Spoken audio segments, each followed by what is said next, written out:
Sistem penjinak para dewa, bab 201 Alam Fondasi. Karena dia sudah memutuskan apa yang akan dilakukan selanjutnya, Lin Fan tidak membuang waktu. Dengan pil di tangan, dia bergerak menuju kolam air jernih. Namun sebelum ia sempat memasukkan kakinya ke dalam kolam, tiba-tiba ada seseorang yang muncul di sampingnya. Hayase dengan cepat terbang ke tepi kolam dan mengambil segenggam, secukupnya untuk dirinya sendiri dan langsung menenggaknya. Begitu menelan air, dia langsung menunjukkan ekspresi gembira dan maju untuk minum lebih banyak lagi. Namun, sebelum dia sempat mencelupkan cakarnya kembali ke dalam air, Lin Fan tiba-tiba meraih telinganya dan menariknya kembali. Hayase mendongak ke arah Lin Fan dan berkata, "Apa yang kau lakukan?" "Lepaskan aku." Lin Fan mendengus dingin dan berkata, "Seharusnya itu pertanyaanku. Apa yang sedang kau lakukan?" Ekspresi Hayase berubah menjadi tatapan memohon saat dia berkata, "Berikan ini padaku. Jika aku meminum ini, aku akan mampu menembus ke apa yang kalian manusia sebut alam fondasi." Lin Fan merasa terkejut ketika mendengar hal itu. Hayase pun sama seperti Lin Fan, terjebak di alam pengumpulan Ki ke-9 sepanjang waktu. Namun, Lin Fan belum menemukan cara agar Hayase bisa menembus alam tersebut karena ia sudah mencapai level maksimal. Tampaknya level maksimal yang bisa dicapai makhluk yang menggunakan sistem berbasis sihir adalah level 100, dan setelah itu, mereka tidak akan bisa meningkatkan level mereka lagi tidak peduli berapa banyak makhluk yang mereka bunuh. Jadi Lin Fan merasa bingung karena Hayase selalu menjadi pendukung terbesarnya sebagai seseorang yang mampu menyamai tingkat kultivasinya.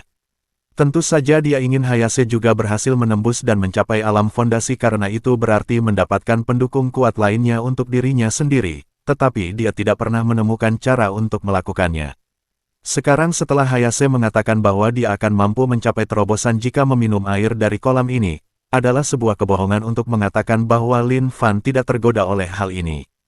Namun setelah memikirkannya, dia tetap menyangkal pemikiran tersebut karena baginya lebih penting untuk mencapai terobosan saat ini. Adapun Hayase, dia memiliki gambaran samar tentang apa yang dia butuhkan untuk mencapai terobosan sekarang. Jadi dia bisa menemukan sesuatu yang serupa untuknya di toko Dungeon Master System, atau bahkan toko sistemnya sendiri. Jadi, dia memutuskan untuk menolak permintaan Hayase. Namun sebelum dia sempat berkata apapun, suara sistem itu tiba-tiba terdengar. "Tuan rumah, Anda hanya membutuhkan setengah dari energi spiritual yang terkandung dalam kolam untuk mencapai terobosan. Selama hewan peliharaan, Hayase, meminum setengah bagian kolam yang lain, ia akan dapat berevolusi." Lin Fan benar-benar terkejut karena dia tidak pernah menyangka sistem akan angkat bicara pada saat ini. Ia tak kuasa menahan diri untuk bertanya dalam hatinya, "Sistem, apakah kau yakin tentang ini? Apakah aku benar-benar akan mampu menembus rintangan hanya dengan setengah dari kolam itu?" Sistem itu berkata dengan suara tegas, "Tuan rumah, mohon jangan ragukan perhitungan sistem ini." Lin Fan tidak tahu harus berkata apa sebagai tanggapan, tetapi dia sudah memiliki jawabannya. Lagi pula, sistemnya adalah sesuatu yang dia anggap maha kuasa, jadi dia sudah akan mempercayai sistem tersebut. Satu-satunya alasan dia bertanya adalah karena dia terlalu terkejut bahwa sistem itu bahkan akan angkat bicara pada saat ini. Namun kemudian ia memikirkan hal lain. Lin Fan bertanya dalam hatinya, "Sistem, bagaimana dengan hewan peliharaan lainnya? Apakah mereka akan mendapatkan keuntungan dari ini?" Sistem tersebut memberikan solusi sederhana, cukup suruh hewan peliharaan lainnya berdiri di samping dan menyerap energi spiritual yang akan dilepaskan selama terobosan dan evolusi hewan peliharaan, Hayase. Selama hewan peliharaan lainnya menyerap energi ini, mereka juga akan mengalami terobosan. Lin Fan tak kuasa menahan kegembiraannya setelah mendengar hal itu. Ini adalah kesempatan emas. Seiring bertambahnya jumlah hewan peliharaannya, ia semakin kesulitan membantu mereka mencapai terobosan karena terbatasnya energi spiritual yang tersedia dan terbatasnya jumlah monster yang bisa dibunuh. Dengan kesempatan ini, semua orang di partainya akan menjadi lebih kuat. Namun Lin Fan juga merasa ada yang aneh dengan hal ini. Biasanya sistem tidak akan memberikan informasi seperti ini secara tiba-tiba kecuali ada sesuatu yang memicunya. Jadi mengapa sistem tiba-tiba memberikan informasi seperti ini? Dia tak bisa berhenti memikirkan perasaan yang pernah dia alami sebelumnya. Seolah-olah sistem itu menjadi lebih sadar setelah ditingkatkan, seolah-olah ia menjadi lebih manusiawi. Lin Fan tak kuasa menahan diri untuk berkata, "Sistem, sepertinya kau memang menjadi jauh lebih fasih, ya." Sistem tersebut hanya mengatakan, "Host, mohon jangan mengajukan tuduhan palsu ini ke sistem. Anda hanya membayangkan hal-hal yang tidak benar." Lin Fan tak kuasa menahan munculnya 3 garis hitam di dahinya saat mendengar itu, tetapi dia juga tahu bahwa percuma saja berbicara dengan sistem jika sistem itu menolak untuk berbicara dengannya. Tanpa ragu-ragu lagi, Lin Fan memanggil hewan peliharaannya yang lain. Mereka semua terkejut dipanggil seperti itu, tetapi ketika mereka melihat kolam itu, mata mereka berbinar-binar. Mereka dapat merasakan energi spiritual yang pekat yang memenuhi kolam itu dan itu sangat menarik bagi mereka. Tetapi sebelum mereka dapat berlari maju, Lin Fan menghentikan mereka seperti bagaimana dia menghentikan Hayase. Lin Fan kemudian menjelaskan apa yang akan terjadi pada mereka, dan meskipun mereka tampak kecewa karena tidak bisa langsung meminum air tersebut, mereka tahu bahwa ini adalah rencana terbaik. Karena saat Lin Fan menjelaskan, mereka telah mencoba menguji air tersebut dengan indera spiritual mereka dan tahu bahwa jika mereka mencoba meminumnya, mereka akan meledak karena terlalu banyak energi spiritual. Jadi rencana yang Lin Fan susun memang yang terbaik untuk mereka. Setelah memastikan mereka mengerti, Lin Fan membawa Hayase yang masih digendongnya ke tepi air dan berkata, "Kalian boleh minum setengahnya saja, tidak lebih." Hayase terkejut dengan perubahan sikap Lin Fan yang tiba-tiba. Ia tak kuasa menatap Lin Fan dan bertanya, "Mengapa kau tiba-tiba berubah pikiran?" Lin Fan berkata, "Setengahnya sudah cukup untukmu, bukan? Dengan setengahnya lagi aku bisa mencapai terobosan." Hayase menoleh ke arah kolam dan kemudian mengangguk sebagai jawaban. Memang, setengahnya saja sudah cukup baginya untuk berevolusi. Bahkan, jika dia minum lebih dari setengahnya, kemungkinan besar dia akan meledak karena energi spiritual yang berlebihan. Namun, itu adalah sesuatu yang hanya dia yang seharusnya tahu, karena hanya dia yang tahu seperti apa biologi seekor naga. Bagaimana mungkin seseorang seperti Lin Fan mengetahui hal ini? Hayase benar-benar tidak bisa menahan diri untuk tidak menatap Lin Fan dengan tatapan aneh. Dia mengetahui berbagai macam hal dan memiliki berbagai macam kemampuan, siapakah sebenarnya orang ini? Lin Fan melihat Hayase setuju, jadi dia berkata, "Baiklah, minumlah setengah bagianmu dulu.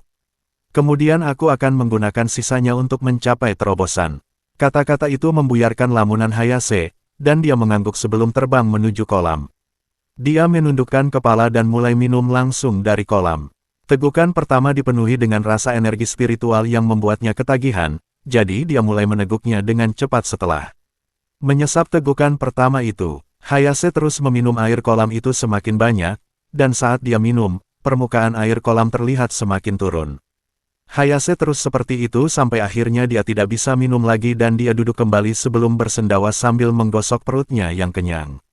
Cara dia bertindak hampir membuatnya tampak seperti baru saja menikmati hidangan mewah, padahal dia hanya minum air yang dipenuhi energi spiritual. Namun setelah jeda sesaat, dia tiba-tiba melepaskan aura kuat yang terus tumbuh seiring dia mulai berevolusi. Seiring perkembangannya, ia juga mulai memancarkan energi spiritual di sekitarnya yang dengan cepat diserap oleh hewan peliharaan di sisinya. Lin Fan melihat semuanya berjalan lancar, jadi dia tidak memikirkannya lagi dan menoleh kembali ke kolam. Ia terkejut mendapati bahwa Hayase ternyata tidak meminum setengah dari air kolam, melainkan menyisakan sedikit lebih dari setengahnya, yaitu sekitar 60% untuknya. Lin Fan hampir tak kuasa menahan rasa tersentuh saat melihat ini, tetapi sayangnya dia tidak mengetahui kebenarannya.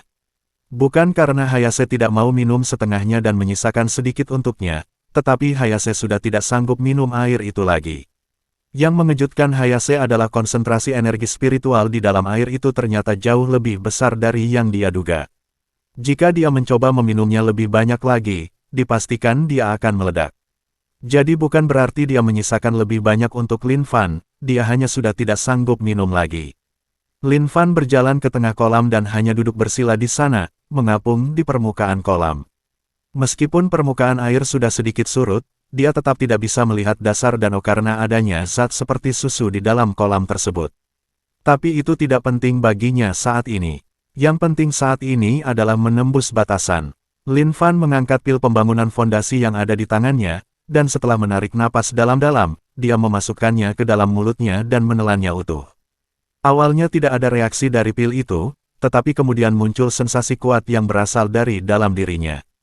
Itu adalah perasaan aneh yang hampir seperti haus, tetapi bukan haus akan air, melainkan haus akan energi spiritual.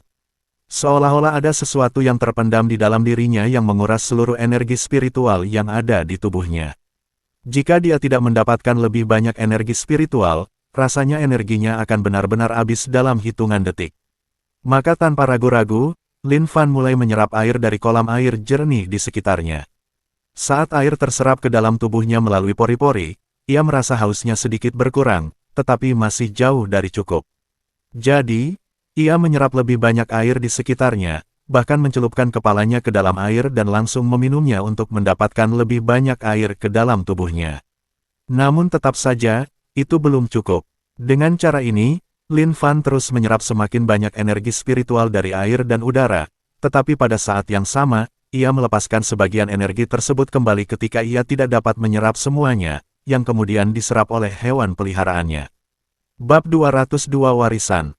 Terobosan Lin Fan dan Hayase berlanjut selama beberapa jam sebelum akhirnya aliran energi spiritual melambat, menunjukkan tanda-tanda bahwa mereka akan segera selesai. Adapun hewan peliharaan lainnya, mereka telah menyelesaikan terobosan mereka sejak lama. Lagi pula, ada batasan seberapa banyak energi spiritual yang dapat mereka serap. Mereka semua telah mencapai batas kemampuan mereka sejak lama. Hayase adalah orang yang finish pertama. Dengan ledakan energi terakhir, dia tiba-tiba terbang ke udara dan berteriak, "Aku berhasil. Aku akhirnya berevolusi." Sebenarnya sudah lama sekali sejak Hayase berevolusi. Selain tumbuh dewasa dan menjadi naga dewasa, ini adalah satu-satunya cara lain untuk menjadi lebih kuat. Namun, jika ia berevolusi saat masih menjadi naga muda, itu berarti ia akan memiliki potensi yang lebih besar di masa depan dan akan jauh lebih kuat daripada naga biasa. Jadi, bisa berkembang sekarang adalah salah satu berkah terbesar bagi Hayase. Setelah selesai, dia juga pergi ke tempat hewan peliharaan lainnya berada dan diam-diam menunggu Lin Fan selesai. Jika Lin Fan terjaga, dia pasti akan memperhatikan notifikasi mendadak dari sistem tentang peningkatan kasih sayang Hayase. Dialah yang telah membantu Hayase mencapai titik di mana dia bisa berevolusi, jadi wajar jika ada peningkatan kasih sayang juga. Namun Lin Fan masih dalam tahap perkembangannya, jadi dia tidak memperhatikan apapun di sekitarnya. Sebagian besar air telah dikeringkan dari kolam pada saat ini dan dasar kolam hampir terlihat.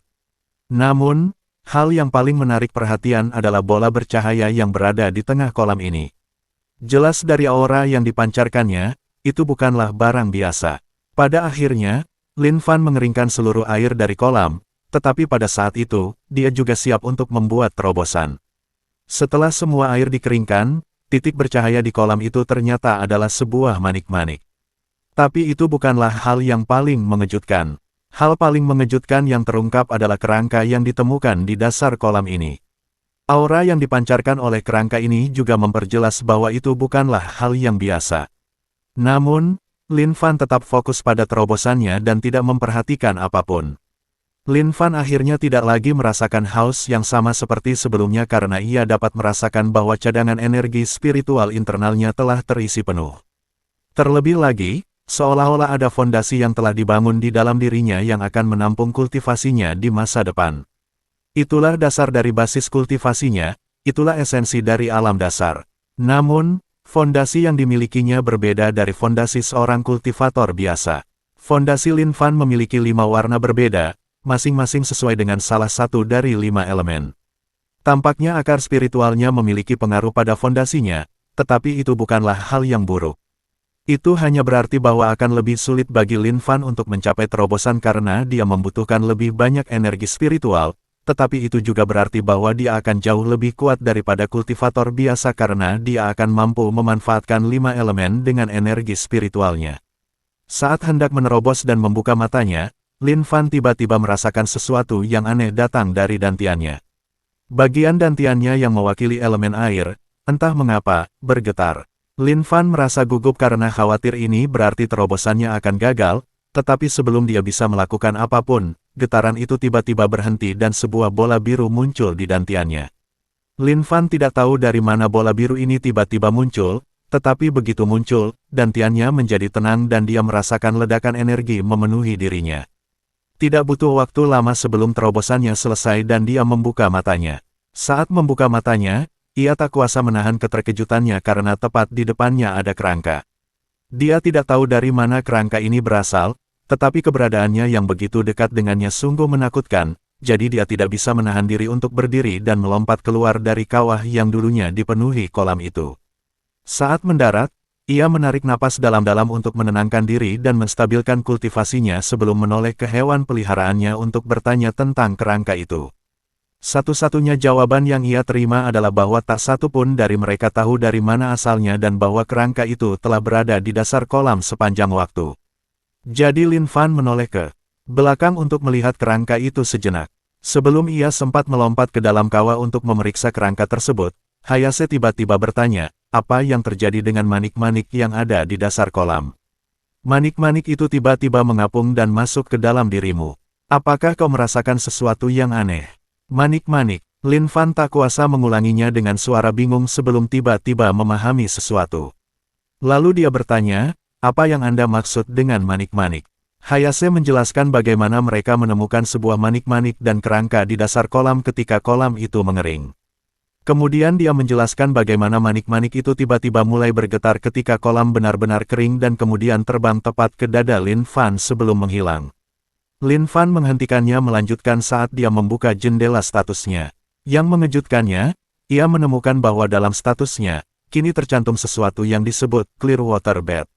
Dia memikirkannya sejenak sebelum tiba-tiba teringat deskripsi tentang kolam air jernih yang pernah disebutkan sebelumnya. Kolam air jernih. Sebuah kolam istimewa yang tercipta dengan kekuatan manik air jernih. Kolam ini mengandung sejumlah besar energi spiritual. Benar sekali, kolam air jernih ini telah dibuat dengan kekuatan manik air jernih. Jadi sekarang setelah Clearwater Bed ini berada di dalam dantiannya, jika dia. Dengan pikiran itu terlintas di benaknya, Lin Fan menutup pikirannya dan memfokuskan perhatiannya pada manik biru yang ada di dalam dantiannya. Saat ia memfokuskan perhatiannya pada manik itu, ia menyadari bahwa ia memang mampu mengendalikannya. Maka dengan sebuah pemikiran, ia mengumpulkan energi spiritual dalam manik air jernih ini dan membangkitkan kekuatannya. Saat manik air jernih ini mulai dibuat, ia mulai bercahaya karena mengumpulkan energi spiritual di sekitar Lin Fan. Hewan-hewan peliharaan itu segera menjauh dari Lin Fan ketika merasakan daya hisap tersebut. Itu karena daya hisap ini sangat kuat sehingga bahkan menarik energi spiritual mereka. Setelah menyerap energi spiritual selama beberapa waktu, manik air jernih itu akhirnya berhenti bercahaya. Pada saat itu, Lin Fan membuka matanya dan mengangkat tangannya. Dengan tangan terangkat, uap air mulai mengembun di udara di atas telapak tangannya. Hanya dalam beberapa detik, setetes air telah terbentuk. Meskipun hanya setetes air, berdasarkan aura yang dipancarkannya, jelas bahwa ini bukan sekadar setetes air biasa. Jika dilihat lebih dekat, akan terlihat warnanya sama seperti warna susu di kolam air jernih sebelumnya. Lin Fan mengamati tetesan air ini dengan saksama, tetapi ia sudah tahu dalam hatinya bahwa inilah yang membentuk kolam air jernih sebelumnya. Ini adalah air yang sama yang telah dipenuhi dengan energi spiritual. Setelah Lin Fan selesai memadatkan setetes air jernih ini, semua hewan peliharaan tak kuasa menatapnya dengan penuh hasrat. Itu karena mereka dapat merasakan energi spiritual yang terpancar darinya, dan selama mereka meminum setetes air ini, kultivasi mereka pasti akan meningkat. Namun tak seorang pun dari mereka berani mengambilnya dari Lin Fan. Setelah mempertimbangkannya, Lin Fan memutuskan untuk memberikan tetesan yang telah ia padatkan itu kepada Shiro karena dia adalah hewan peliharaan pertama yang berhasil ia jinakkan. Namun, ketika melihat ekspresi kecewa yang ditunjukkan semua orang, dia berjanji akan memadatkan lebih banyak konten untuk mereka di masa mendatang. Mereka semua menunjukkan ekspresi gembira dan bahagia ketika mendengar hal ini. Memang, Lin Fan bisa memadatkan lebih banyak tetesan air jernih ini, tetapi ada batas jumlah yang bisa dia padatkan. Itu karena meskipun tetesan itu sendiri tercipta dari energi spiritual di udara, manik air jernih membutuhkan energi spiritualnya untuk diaktifkan. Lin Fan hanya memiliki energi spiritual yang terbatas dan dibutuhkan cukup banyak energi untuk mengaktifkan manik air jernih ini. Tentu saja, dia tidak akan menggunakan seluruh energi spiritualnya setiap hari untuk memadatkan tetesan air jernih ini. Jadi, hanya akan ada beberapa tetes air jernih ini di masa mendatang. Setelah menyelesaikan hal itu, Lin Fan kembali memusatkan perhatiannya pada kerangka di dasar kolam. Melihat bahwa dari kejauhan ia tidak menemukan sesuatu yang istimewa pada kerangka itu, Lin Fan melompat turun dan mendarat di depan kerangka tersebut sebelum mulai memeriksanya. Meskipun dia melihatnya dari jarak sedekat ini, dia tetap tidak dapat menemukan sesuatu yang istimewa tentangnya. Satu-satunya hal yang dapat dia temukan adalah sebuah cincin yang tersembunyi di bawah kerangka tersebut. Ketika dia melihat cincin itu lebih dekat, dia dapat merasakan energi spiritual samar yang terpancar darinya, yang membuatnya menyadari bahwa itu adalah cincin penyimpanan.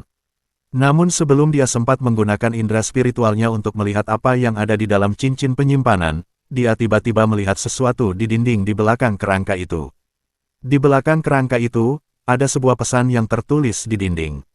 Kepada siapapun yang menemukan tempat ini dan pesan ini, aku meninggalkan warisanku untukmu. Aku tidak memiliki penyesalan yang ingin kau selesaikan untukku, aku hanya berharap kau akan menerima warisan ini dan hidup panjang umur, seorang kultivator tak dikenal.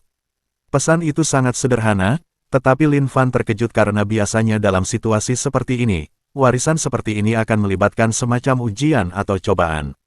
Dan ketika menerima warisan seperti ini, pemberi warisan akan meminta semacam bantuan dari penerima warisan.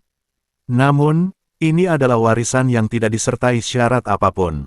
Dengan kondisi seperti ini, Lin Fan benar-benar tidak bisa menahan rasa ragu.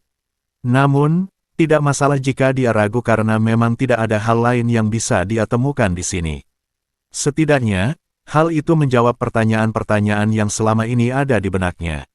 Alasan mengapa tidak ada makhluk apapun di tempat ini adalah karena tempat ini merupakan tempat disembunyikannya sebuah warisan.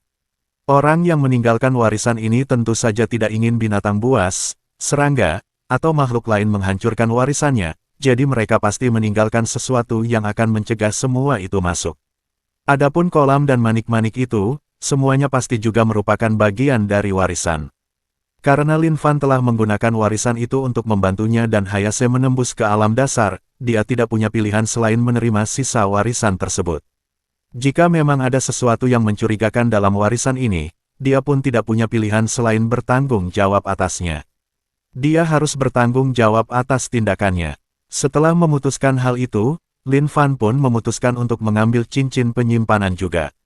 Dia membungkuk kepada kerangka yang duduk di sana untuk menunjukkan rasa terima kasihnya sebelum mengalihkan perhatiannya ke cincin penyimpanan. Ketika dia mengirimkan indera spiritualnya untuk menyelidiki cincin itu, dia takjub dengan apa yang dia temukan.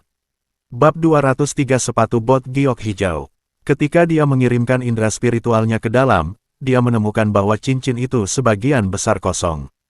Ada banyak debu di dalam cincin itu, yang kemungkinan besar adalah benda-benda yang pernah berada di dalam cincin sebelumnya. Cincin penyimpanan hanya dibuat untuk penyimpanan sementara. Ruang di dalam cincin penyimpanan masih mengalir pada waktu normal, jadi jika sesuatu dibiarkan di dalam cincin penyimpanan cukup lama, benda itu masih bisa membusuk hingga menjadi debu. Dan itulah yang terjadi di dalam cincin penyimpanan. Ini, sungguh menakjubkan bahwa masih ada sesuatu yang tersisa di dalam cincin penyimpanan ini. Namun, hal itu juga menunjukkan betapa lamanya cincin penyimpanan ini berada di dasar kolam tersebut. Satu-satunya yang tersisa di dalam ruang penyimpanan ini hanyalah sebuah kotak dan sepasang sepatu bot. Hal pertama yang dikeluarkan Lin Fan adalah sepatu botnya. Sepatu bot giok hijau, artefak alam fondasi tinggi, kelincahan, plus 20 statistik kultivator, konversi 1000/1 dengan statistik manusia. Pertahanan, plus 10. Sepatu bot yang dimurnikan dengan giok hijau paling murni, memberikan kecepatan luar biasa kepada penggunanya. Tambahan, memiliki kemampuan khusus untuk melepaskan semburan energi yang menciptakan penghalang di sekitar pengguna selama 3 detik. Perlu memulihkan energi selama 24 jam setelah digunakan. Ini dia, ini adalah barang yang luar biasa. Tidak hanya meningkatkan statistiknya, item itu juga memiliki kemampuan khusus yang akan memberinya perisai pelindung sekali sehari. Dia tidak bisa meminta sesuatu yang lebih baik lagi. Sebenarnya, dia memang tidak menginginkan sesuatu yang lebih baik karena jika itu adalah artefak yang lebih baik, dia tidak akan bisa menggunakannya. Dia tidak akan mampu mengeluarkan kekuatan penuh dari artefak tingkat yang lebih tinggi, jadi artefak ini sangat cocok untuk tingkat kultivasinya saat ini. Adapun peningkatan statistik yang diukur dalam statistik kultivator, itu adalah sesuatu yang secara otomatis diubah oleh sistem Lin Fan setelah dia menembus ke alam dasar. Semua statistiknya telah melampaui batas kemanusiaan dengan mencapai 1000 setelah ia menembus alam fondasi, jadi sekarang sistemnya telah dikonversi ke skala yang lebih cocok untuk kultivator. Semua statistiknya kembali ke sekitar 1 karena itu adalah level kultivator alam dasar baru pada umumnya. Namun karena statistik rata-rata manusia normal adalah 10, itu berarti Lin Fan sekarang 100 kali lebih kuat dalam segala hal dibandingkan manusia normal. Dengan logika yang sama, karena sepatu giok hijau ini mampu meningkatkan kelincahannya sebesar 20, itu berarti kecepatan geraknya meningkat lebih dari 2000 kali lipat. Kecepatan ini akan menghancurkan tubuh manusia normal, tetapi dengan tubuhnya yang telah ditingkatkan, dia mampu menahannya. Itulah juga mengapa jika kecepatannya berada pada level yang lebih tinggi, dia tidak akan mampu menggunakan kekuatan penuh artefak tersebut. Dia tidak akan punya pilihan selain melemahkan efek artefak tersebut ke tingkat yang dapat ditahan oleh tubuhnya. Tanpa ragu-ragu, Lin Fan segera mengenakan sepatu botnya sebelum menoleh untuk melihat kondisinya. Nama, Lin Fan, usia, 16 tahun. Kultivasi, alam fondasi. Teknik kultivasi, teknik pengumpulan ki spiritual, teknik cinta. Kekuatan, 1.2. Vitalitas, 1,5. Kecerdasan, 1,9. Kelincahan, 21,4. Keberuntungan, -10. Akar roh, akar surgawi 5 elemen. Pemahaman, mistik. Fisik, tubuh sejati 5 elemen. Keterampilan, penjinakan pengukur cinta, maks mata penilai, maks toleransi rasa sakit, maks ketahanan mental, maks mencintai adalah berbagi, level 2, manipulasi sihir, maks. Artefak milik, grammar tersegel, sepatu bot giok hijau, manik air bening. Angka kelincahan 21,4 memang sangat kontras dengan statistik lainnya, tetapi melihatnya membuatnya sangat gembira. Hal lain yang berubah adalah pemahamannya meningkat dari mendalam menjadi mistik. Meskipun dia tidak tahu persis apa artinya atau seperti apa skalanya, dia tahu bahwa itu bukanlah hal buruk baginya. Melihat semua peningkatan statistiknya, Lin Fan dipenuhi dengan kegembiraan. Namun, ia segera menenangkan diri dan mengalihkan perhatiannya ke kotak lain yang berada di dalam cincin penyimpanan. Jika sepasang sepatu bot itu saja sudah sebagus ini, dia tak bisa menahan diri untuk tidak menantikan betapa menakjubkannya apapun yang ada di dalam kotak itu. Namun, betapa kecewanya dia ketika mendapati bahwa di dalam kotak itu hanya ada sebuah token giok sederhana. Tidak ada yang istimewa dari token ini, bahkan tidak ada satupun tanda yang membuatnya tampak berbeda dari giok biasa. Satu-satunya hal yang istimewa adalah bagaimana benda itu diukir menjadi persegi panjang yang sempurna. Permukaan yang halus dan potongan yang rapi menunjukkan dengan jelas bahwa orang yang mengukir ini bukanlah orang biasa. Tapi mengapa mereka bersusah payah mengukir batu giok yang tidak memiliki keistimewaan apapun? Jadi setelah Lin Fan memeriksa seluruh bagian giok itu, dia menggunakan mata penilainya. Token giok, sebuah giok misterius yang diukir dengan keterampilan luar biasa. Sesuatu yang tak tertandingi. Lin Fan takjub dan terkejut saat melihat ini. Sesuatu yang disebut menakjubkan oleh sistem ternyata adalah Greenie, hewan peliharaan paling berguna yang dimiliki Lin Fan saat ini. Sekarang ada sesuatu yang disebut tak tertandingi oleh sistem. Sebenarnya batu giok apa ini?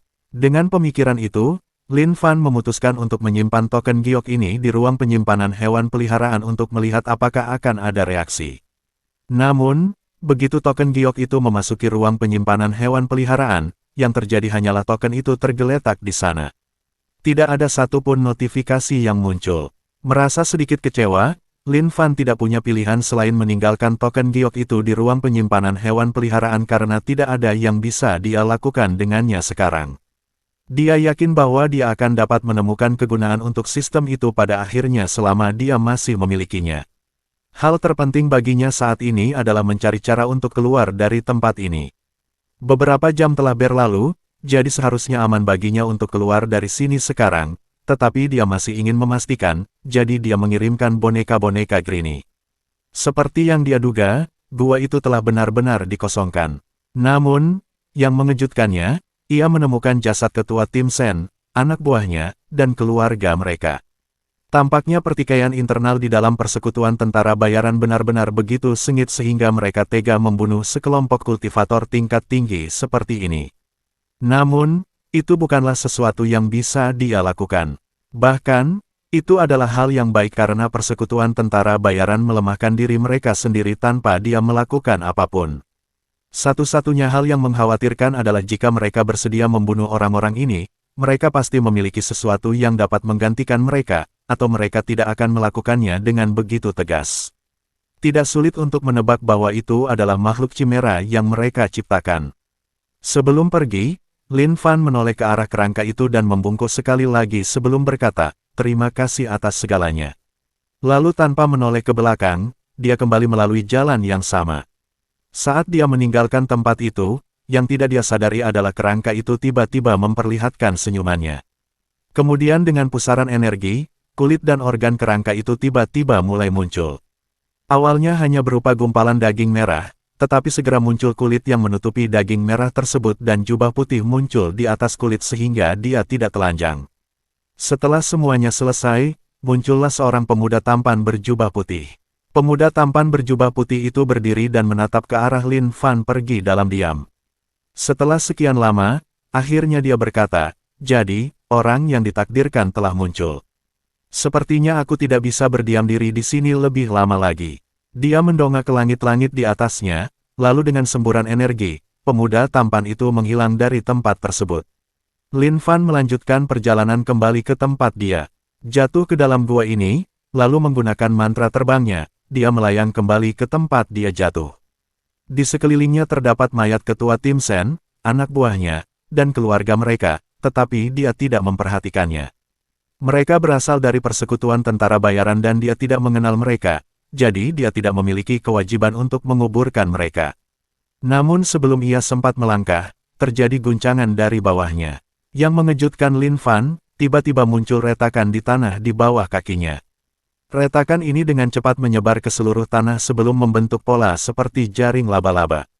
Lin Fan memiliki firasat buruk tentang hal ini, jadi tanpa ragu-ragu, dia segera mulai berlari ke depan. Setelah berhasil menembus pertahanan, kecepatannya meroket, terutama karena dia sekarang memiliki sepatu giok hijau. Untungnya reaksinya juga sudah membaik, jika tidak, pasti dia akan menabrak dinding di depannya. Dengan kecepatan ini, dia dapat dengan mudah mencapai tempat yang tanahnya tidak memiliki retakan, dan dia segera menyerbu tempat itu. Ketika kakinya akhirnya sampai di tanah yang tidak retak, tanah yang retak itu tiba-tiba hancur berkeping-keping dan tanah itu benar-benar runtuh. Semua batu dan mayat jatuh melalui lubang itu hingga menutupi seluruh tempat yang sebelumnya ditempati Lin Fan. Lin Fan menatap ke dalam lubang itu sambil bertanya-tanya apa yang terjadi, tetapi dugaan terbaiknya adalah ruang warisan pasti telah runtuh setelah dia menerima warisan tersebut. Karena semuanya sudah berakhir, tidak ada lagi yang tersisa untuk Lin Fan di sini. Lin Fan mulai menjelajahi area sekitarnya sebelum meninggalkan gua, tetapi yang mengejutkannya, ia mendapati bahwa para penjaga persekutuan tentara bayaran yang telah mengepung gunung ini telah menghilang sepenuhnya. Dengan keraguan di hatinya, Lin Fan juga menuju ke desa tersebut. Ketika tiba di desa, pemandangan yang dilihatnya membuatnya merasa jijik. Itu karena para penjaga yang mengepung desa telah sepenuhnya pergi, tetapi bukan itu yang membuatnya jijik. Alasan mengapa para penjaga pergi adalah karena tidak ada lagi yang tersisa di desa untuk mereka jaga. Desa itu telah hancur total dan sekarang hanya dipenuhi mayat. Dari orang tua hingga anak-anak, tak seorang pun luput. Itu adalah cara persekutuan tentara bayaran untuk membersihkan kekacauan yang telah mereka tinggalkan. Dengan pemikiran tersebut, Lin Fan pun meninggalkan desa dan kembali ke kota cahaya cemerlang. Bab 204 Pulang ke rumah. Berderak, terdengar suara derit saat pintu tiba-tiba dibuka dan dua sosok masuk. Yang satu berjalan santai dengan tangan di belakang punggung, sementara yang lain membawa barang besar di punggungnya. Saat mereka masuk, orang yang tadi duduk di dalam menoleh ke arah mereka dan langsung mengerutkan alisnya. Orang ini menatap orang yang berjalan santai itu dan bertanya, "Feng Yuze, apa maksud semua ini?" Sambil berkata demikian, dia juga melepaskan auranya untuk menekan Feng Yuze. Namun Feng Yuze tetap terlihat tenang saat berkata, "Presiden, sebuah kecelakaan telah terjadi, saya tidak bisa berbuat apa-apa." Ya, dua orang yang baru saja masuk adalah Feng Yuze dan pengawal alam dasar miliknya yang membawa mayat binatang buas dari gunung. Orang yang duduk di ruangan itu adalah Presiden Persekutuan Tentara Bayaran. Presiden Persekutuan Tentara Bayaran menyipitkan matanya dan bertanya, "Jelaskan, apa maksudmu dengan ini?" Feng Yuze menjelaskan apa yang terjadi di gunung yang membuat Presiden Persekutuan Tentara Bayaran semakin mengerutkan alisnya. Akhirnya, setelah selesai berbicara, ia menambahkan, "Aku katakan, Mingze, ada banyak hal yang tidak kau ceritakan padaku. Jika aku tidak cukup pintar untuk membawa bayanganku, akulah yang pasti akan mati." Presiden Persekutuan Tentara Bayaran menatapnya tajam dan berkata, "Meskipun begitu, kau tetap tidak bisa menyelamatkan Chimera ini." Feng Yuze mendengus pelan dan berkata, "Mingze, apakah kau benar-benar berpikir aku takut padamu? Aku diutus oleh keluarga Feng untuk bekerja sama denganmu, bukan untukmu. Kuharap kau mengingat itu." Presiden Persekutuan Tentara Bayaran itu kembali menyipitkan matanya sebelum berkata, "Pergi." Kemudian setelah berpikir sejenak, dia menambahkan, "Bawa mayat itu ke fasilitas penelitian." Feng Yuze menyipitkan matanya menatap Presiden Persekutuan Tentara Bayaran sebelum berkata, "Mingze, mengapa kau begitu asyik dengan ini? Ini bukan seperti dirimu." Presiden Persekutuan Tentara Bayaran hanya menatapnya dan berkata, "Apakah kau mencoba menekan harga yang kutetapkan sekarang? Jika ya, jangan salahkan aku jika aku tidak bersikap sopan." Kali ini, dia melepaskan aura penuhnya ke arah Feng Yuze dan penjaga alam dasar. Apalagi Feng Yuze, bahkan penjaga alam dasar pun tidak mampu menahan kekuatan penuh aura ini. Harus diketahui bahwa penjaga alam fondasi itu hanya berada di alam fondasi rendah, jadi dia lemah di antara para kultivator alam fondasi. Mingze di depan mereka ini sebenarnya berada di alam fondasi menengah. Melihat bahwa ia telah melanggar pantangannya, Feng Yuze berkata, "Baiklah, kita pergi." Sebelum pergi, ia tidak lupa menambahkan, "Saya harap Anda mengerti bahwa keluarga Feng sangat kecewa dengan kurangnya kejujuran dan perilaku Anda."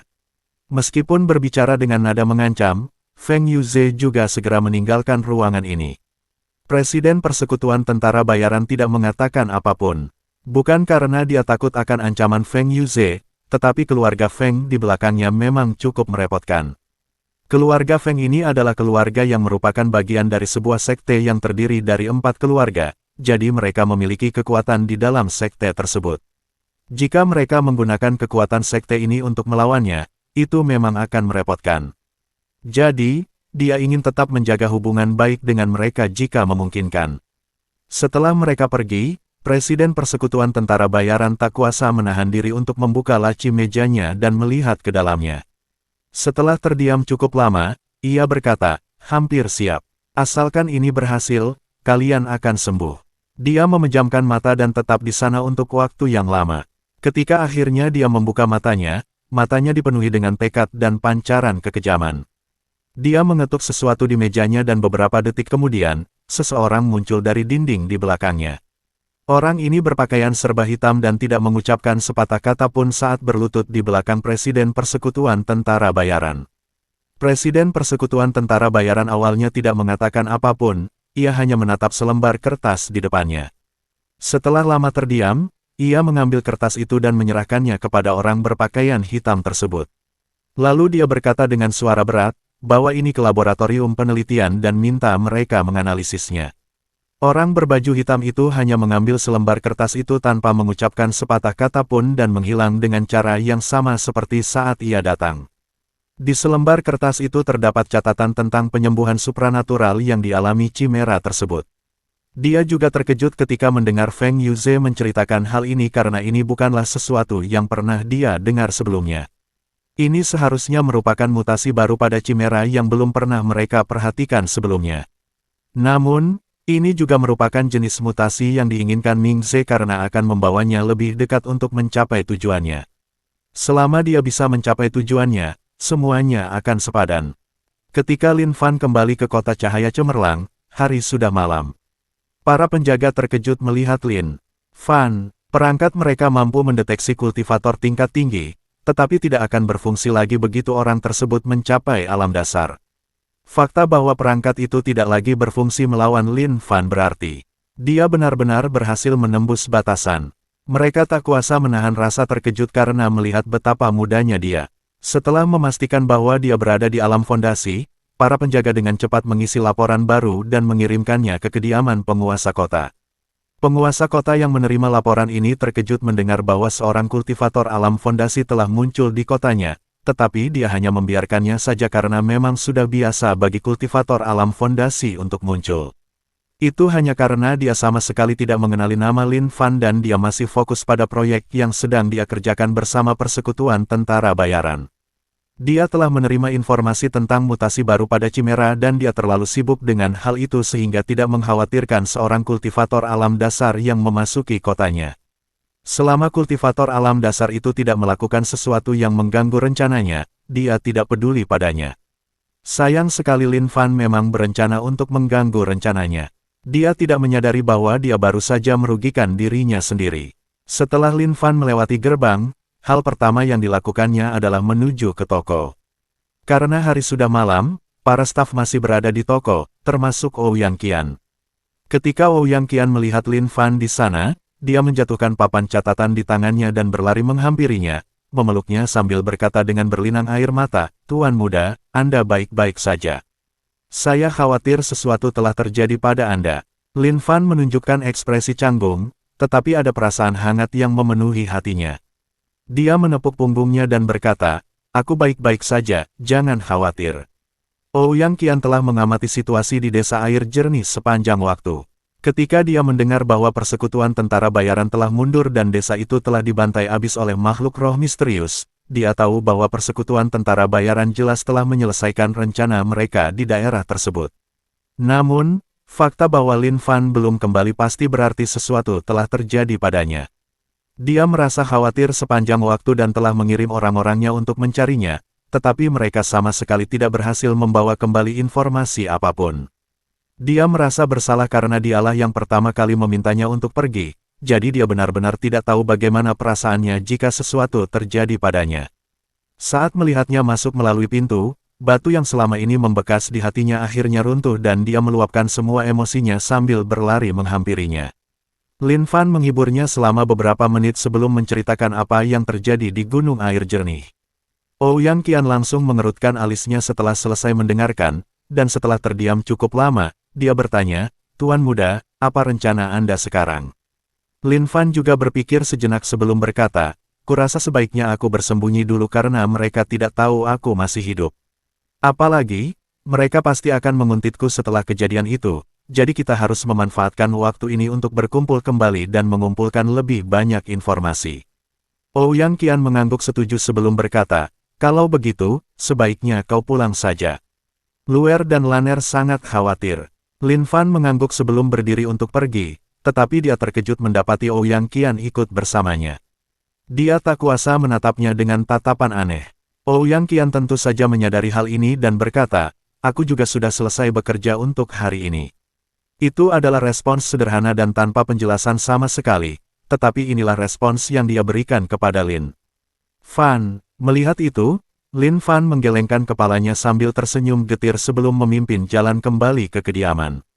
Saat ia masuk, Laner dan Luer langsung menerjangnya seperti yang dilakukan Ouyang Qian di toko. Butuh beberapa menit lagi sebelum ia akhirnya berhasil menenangkan mereka berdua. Namun semua ini sekali lagi memenuhi hatinya dengan kehangatan. Dia datang ke kota ini hanya untuk sebuah misi, tetapi tanpa disadari, dia telah menciptakan sebuah rumah di sini yang dipenuhi orang-orang yang mengkhawatirkannya. Saat pikiran itu terlintas di benaknya, dia tak kuasa mengingat kembali bagaimana dia memperlakukan Luer, Laner, dan Ouyang Qian. Mungkin dia harus berhenti bersikap keras kepala. Setelah menenangkan kedua gadis itu, mereka berdua membawanya ke ruang makan tempat hidangan telah disiapkan untuknya. Ketika dia mengintip ke dapur, dia melihat ada hidangan lain juga di sana, tetapi jelas bahwa hidangan-hidangan itu sudah dingin karena menunggu. Lagi pula, sebagian besar hidangan itu sama dengan hidangan yang saat ini ada di meja. Kedua gadis ini telah menunggu dalam diam dan memasak sepanjang waktu sambil menunggu kepulangannya. Sekali lagi, hatinya dipenuhi kehangatan. Bab 205 Informasi mendadak. Setelah selesai makan, Lin Fan pergi tidur. Meskipun dia telah menerima ketiga gadis itu di hatinya setelah semua ini, dia tetap tidak mampu melakukan apapun malam ini karena dia terlalu lelah. Dia baru saja berhasil menembus pertahanan lawan dan telah melalui serangkaian pertempuran berat, jadi dia membutuhkan istirahat malam yang nyenyak. Belum lagi masih ada banyak waktu di masa depan. Ketika ia bangun keesokan paginya, ia mendapati Ouyang Qian telah pergi. Kemungkinan besar ia telah kembali ke toko karena akan aneh jika ia menghilang tanpa alasan. Luer dan Lanner telah menyiapkan sarapan lezat untuknya dan kali ini, dia mengizinkan mereka melakukan hal-hal yang selama ini mereka coba lakukan. Dia membiarkan mereka menyuapinya perlahan seperti pengantin baru, alih-alih makan sendirian. Hal ini tentu saja memakan waktu lebih lama dari biasanya, tetapi Lin Fan tidak terburu-buru untuk pergi kemanapun. Setelah selesai sarapan, seperti biasa ia pergi ke bar untuk melihat apakah pemilik bar memiliki informasi yang bisa ia berikan. Yang mengejutkannya, ia mendapati pemilik bar tersebut telah mengumpulkan banyak orang di ruangan rahasia itu ketika ia tiba. Lin Fan tak kuasa menahan diri untuk melihat sekeliling sebelum bertanya, ada apa? Kemana banyaknya orang-orang ini? Pemilik bar itu tampak murung sebelum berkata, kami sudah mengatasi masalah pengkhianat itu. Lin Fan bingung dan bertanya, bukankah itu hal yang baik? Mengapa penampilanmu seperti ini? Pemilik bar itu menghela napas sebelum berkata, masalah ini jauh lebih serius dari yang kita duga. Kita sudah menyingkirkan para pengkhianat, tapi sebelum dia selesai bicara, beberapa orang berpakaian hitam di ruangan bawah tanah itu melangkah maju seolah-olah hendak menghentikannya. Dia melihat ini dan menoleh ke arah mereka sambil berkata, tidak apa-apa, dia bekerja sama dengan kami. Sosok-sosok berpakaian hitam itu memandang Lin Fan dan jelas terlihat bahwa mereka tidak puas dengan hal ini, tetapi pada akhirnya mereka tetap menyingkir. Melihat mereka semua menyingkir, pemilik bar menoleh ke arah Lin Fan dan berkata, kami menemukan sesuatu yang tidak kami duga dan sekarang kami tidak tahu bagaimana menanganinya. Lin Fan sekali lagi menunjukkan ekspresi bingung sambil bertanya, apa maksudmu dengan sesuatu yang tak terduga? Pemilik bar itu ragu sejenak sebelum akhirnya berkata, kami mengikuti pengkhianat itu kembali ke markasnya dan kami berhasil menemukan salah satu fasilitas penting dari persekutuan tentara bayaran. Dari apa yang telah kami temukan sejauh ini, itu seharusnya fasilitas penelitian mereka. Lin Fan mengerutkan alisnya begitu mendengar ini karena dia bisa memahami implikasi di baliknya. Ini adalah fasilitas penelitian, jadi kemungkinan besar disinilah Chimera diciptakan. Namun, tempat sepenting ini tentu saja akan dijaga oleh orang-orang yang berkuasa. Sangat mungkin bahwa bahkan ada seorang kultivator alam fondasi yang menjaga tempat ini. Lin Fan tidak tahu seberapa kuat organisasi bulu terbang secara keseluruhan, tetapi dia yakin bahwa mereka tidak akan memiliki kultivator alam dasar. Jika tidak, mereka tidak perlu takut pada persekutuan tentara bayaran seperti ini dan mereka akan dapat melakukan gerakan yang lebih aktif. Jadi, meskipun mereka menemukan fasilitas penelitian tersebut, bukan berarti mereka bisa melakukan apapun dengan informasi itu. Atau setidaknya begitulah keadaannya sebelumnya, tetapi sekarang Lin Fan telah berhasil menembus batasan. Setelah Lin Fan berpikir sejenak dalam diam, dia berkata, aku bisa membantumu memeriksa tempat itu. Pemilik bar itu menunjukkan ekspresi terkejut sebelum mengerutkan alisnya dan berkata, saya menghargai tawaran ini, tetapi sebelum dia selesai bicara, dia tiba-tiba merasakan aura yang dipancarkan Lin Fan. Bukan hanya dia, semua orang berpakaian hitam di ruangan itu menoleh dan menatap Lin Fan dengan mata menyipit ketika mereka merasakan aura yang terpancar darinya. Sebagai organisasi pengumpul informasi, tentu saja mereka tahu seperti apa aura seorang kultivator alam fondasi. Namun, mereka tidak pernah menyangka Lin Fan memilikinya. Sejauh yang mereka ketahui, Lin Fan baru berada di alam pengumpul Qi ke-9 beberapa hari yang lalu, jadi bagaimana mungkin dia tiba-tiba bisa menembus level ini seperti ini. Namun, bukan wewenang mereka untuk menanyakan hal itu kepadanya, jadi mereka kembali memfokuskan perhatian pada masalah yang sedang dibahas. Tanpa dukungan kultivator alam dasar, tentu saja mereka tidak berani memeriksa fasilitas penelitian ini. Namun, dengan Lin Fan yang kini telah menembus ke alam dasar, mereka lebih percaya diri untuk menyelinap masuk demi mendapatkan informasi. Yang terpenting adalah mereka tidak berada di sana untuk menghancurkan fasilitas penelitian, mereka hanya berada di sana untuk mendapatkan beberapa informasi. Jadi, bahkan seseorang seperti Lin Fan yang telah mencapai alam dasar pun sudah cukup bagi mereka. Satu-satunya masalah adalah, rasanya canggung meminta Lin Fan untuk mempertaruhkan nyawanya seperti ini. Namun pada akhirnya, ini juga satu-satunya pilihan mereka. Pemilik bar bertanya, apakah Anda yakin ingin melakukan ini? Ini bukan sesuatu yang mutlak harus Anda lakukan, kami tidak keberatan jika Anda melepaskan kesempatan ini.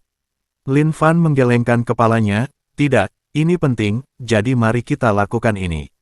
Pemilik bar itu tidak terus berusaha membujuk Lin Fan agar mengurungkan niatnya, melainkan berkata, terima kasih.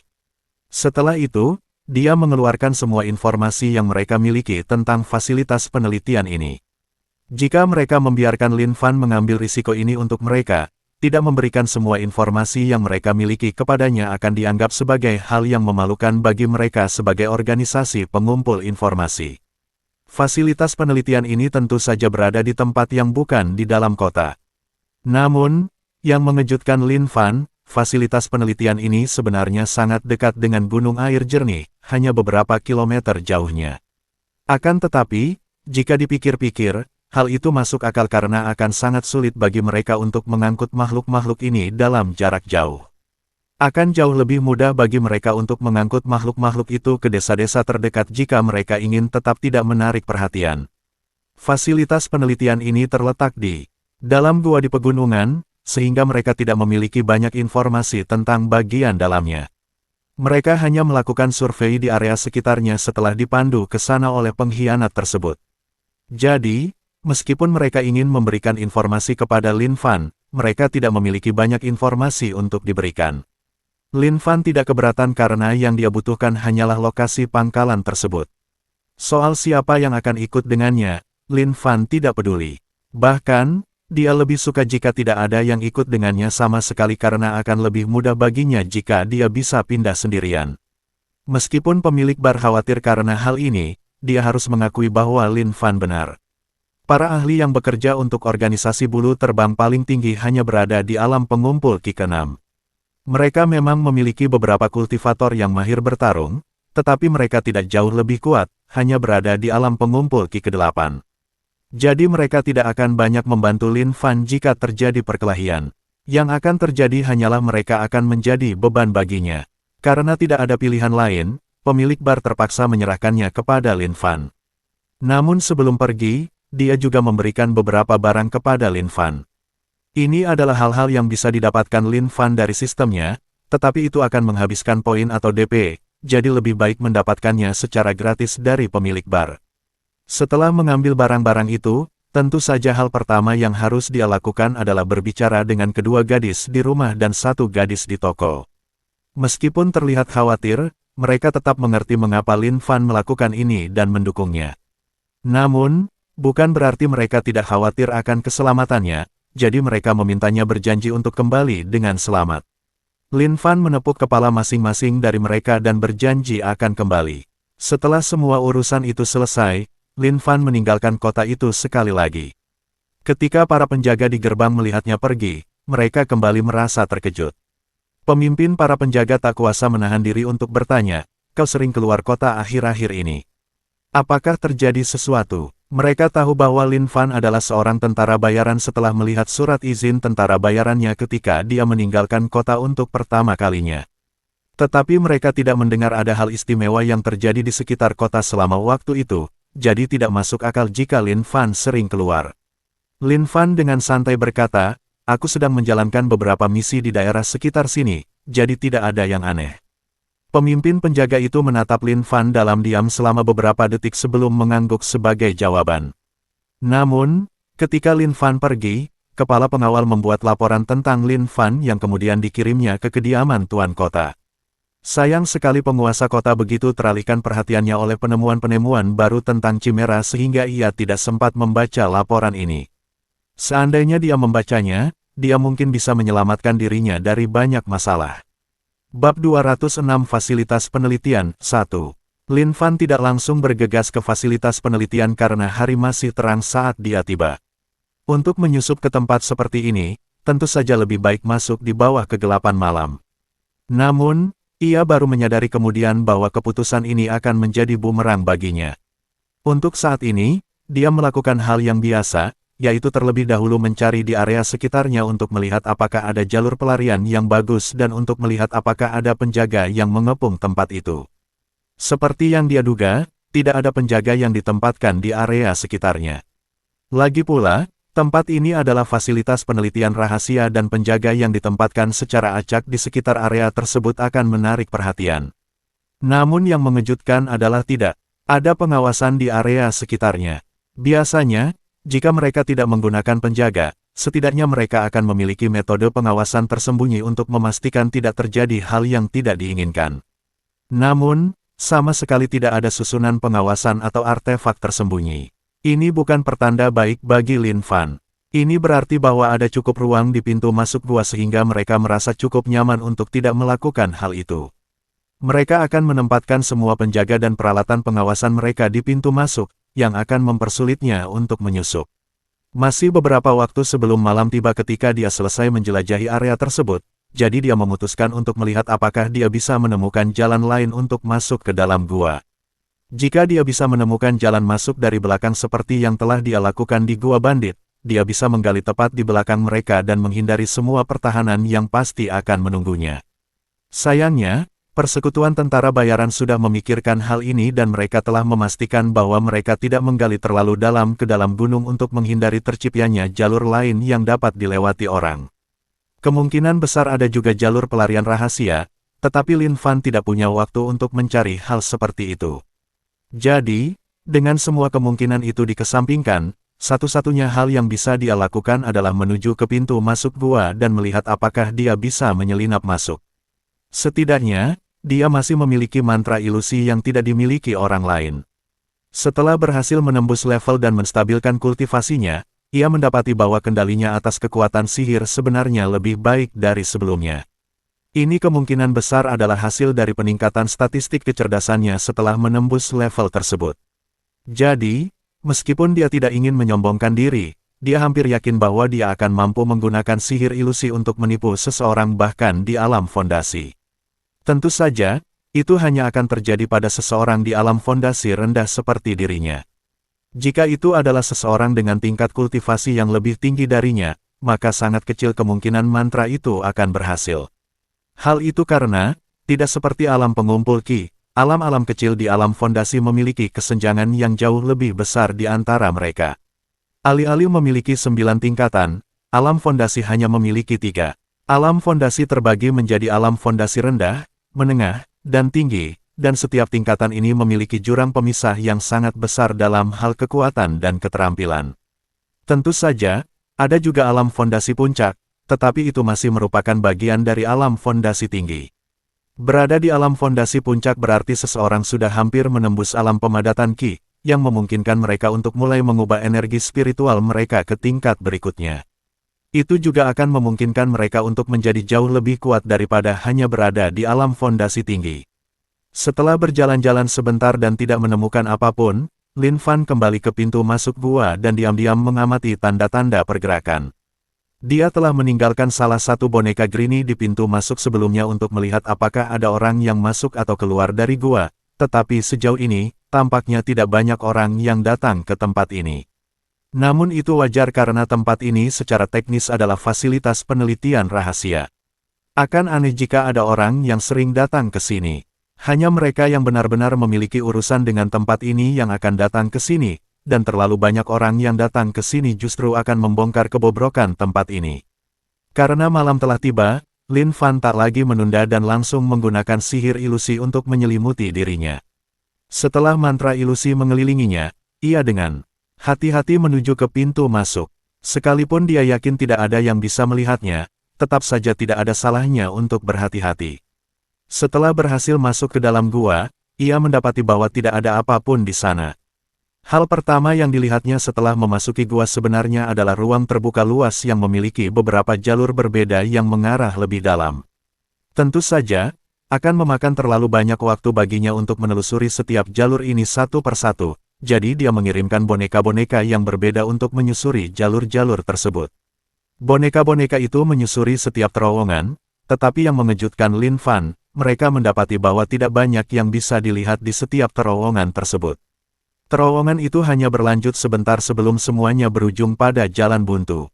Tidak satu pun dari terowongan-terowongan ini yang benar-benar mengarah lebih dalam ke dalam gua. Sepertinya pasti ada cara lain untuk masuk. Jadi Lin Fan memanggil kembali semua boneka dan sebagai gantinya memanggil para mata-mata. Dia meminta mereka menggunakan indera mereka untuk melihat apakah ada sesuatu yang aneh di ruangan ini, tetapi ruangan itu cukup besar, jadi butuh beberapa waktu sebelum dia dapat menemukan sesuatu. Awalnya tidak ada yang aneh di ruangan ini, tetapi kemudian para mata-mata berhasil menemukan beberapa tempat kosong di balik dinding tertentu. Setelah menjelajahi area di sekitar tempat-tempat kosong tersebut, Lin Fan menemukan sebuah tombol aneh di dinding yang kemudian ditekannya. Seperti yang diharapkan, begitu tombol ditekan, dinding-dinding tiba-tiba mulai bergerak dan sebuah lorong pun terungkap. Namun sebelum Lin Fan bisa masuk ke lorong itu, terdengar sebuah suara dari ujung lorong yang lain. Apakah pintu masuknya baru saja terbuka? Apa yang terjadi? Hati-hati, kami belum menerima pemberitahuan apapun bahwa akan ada tamu yang datang. Bisa jadi itu musuh yang menemukan tempat ini. Lin Fan tak kuasa menahan senyum getir saat mendengar itu. Apa keuntungan yang akan Anda peroleh jika mengatakan ini dengan lantang agar pihak lain mendengarnya? Namun, meskipun mendengar suara-suara itu, dia sama sekali tidak khawatir karena dia percaya pada mantra ilusinya. Dia juga bisa merasakan aura yang datang dari sisi lain. Mereka adalah penjaga yang hanya berada di alam pengumpulan Ki kelima, jadi tidak mungkin mereka bisa melihat menembus mantra ilusinya. Dia tidak masuk ke lorong dan malah pergi ke samping, menunggu para penjaga datang. Ketika para penjaga keluar, mereka mengangkat senjata dan dengan hati-hati menggeledah area sekitarnya. Mereka bahkan memeriksa seluruh tanah untuk melihat apakah ada jejak kaki atau semacamnya yang tertinggal. Setelah tidak menemukan apapun, salah satu penjaga berkata, "Mungkinkah ada kerusakan pada pintu?" Penjaga lainnya mengangguk dan berkata, "Pasti begitu. Lagi pula, tidak ada orang di sini, kan?" Keduanya saling memandang dengan ragu sebelum salah satu dari mereka berkata, "Tidak mungkin rumor itu benar dan benar-benar ada hantu di tempat ini, kan?"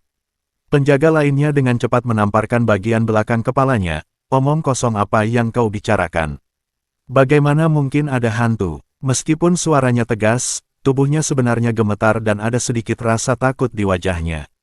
Penjaga pertama tak kuasa menahan diri untuk terus berbicara meskipun kepalanya telah ditampar, tapi semua orang yang dibawa ke sini untuk eksperimen itu, ku dengar roh mereka.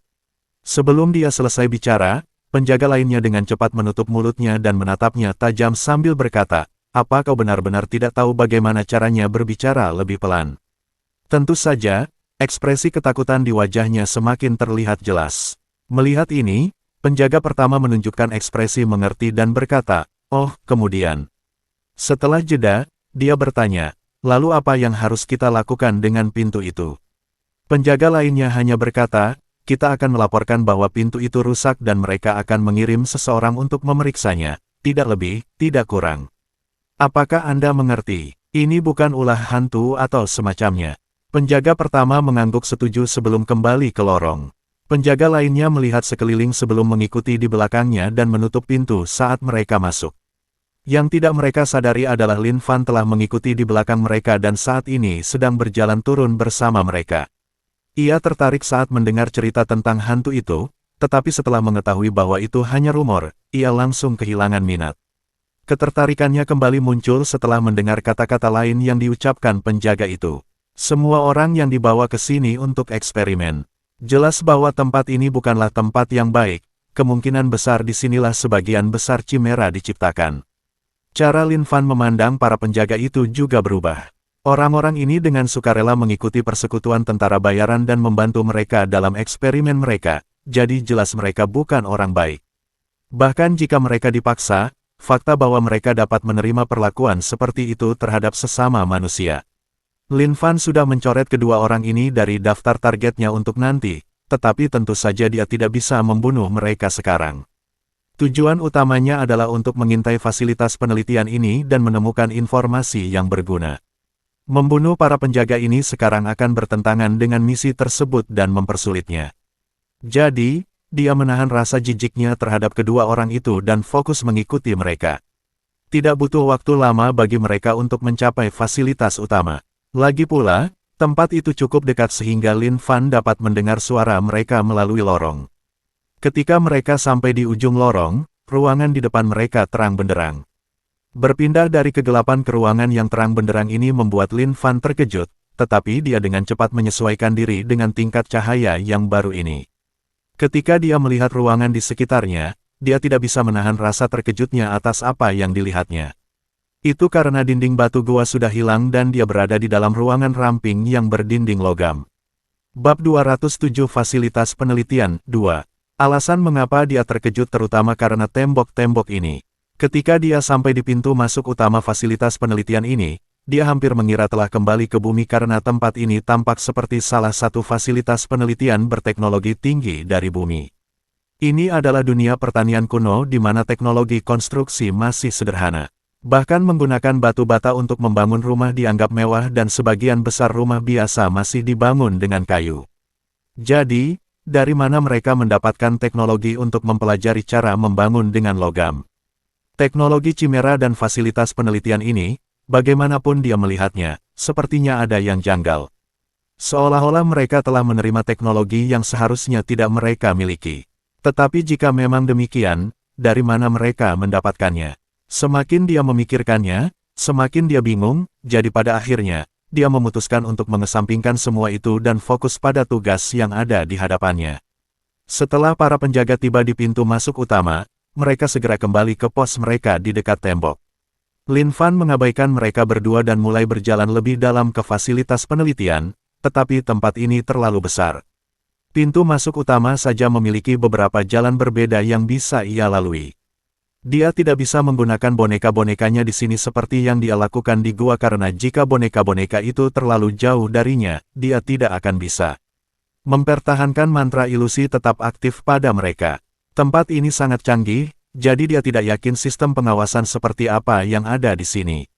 Dia tidak khawatir menggunakan nyamuk secara normal karena kebanyakan orang bahkan tidak akan menyadarinya, tetapi sistem pengawasan berteknologi tinggi pasti akan menyadarinya. Tanpa mengetahui apa yang ada di sini, mustahil baginya untuk mengambil risiko ini. Jadi dia tidak punya pilihan selain memilih satu arah dan menuju ke arah itu. Pada akhirnya, dia memilih jalur yang paling kanan.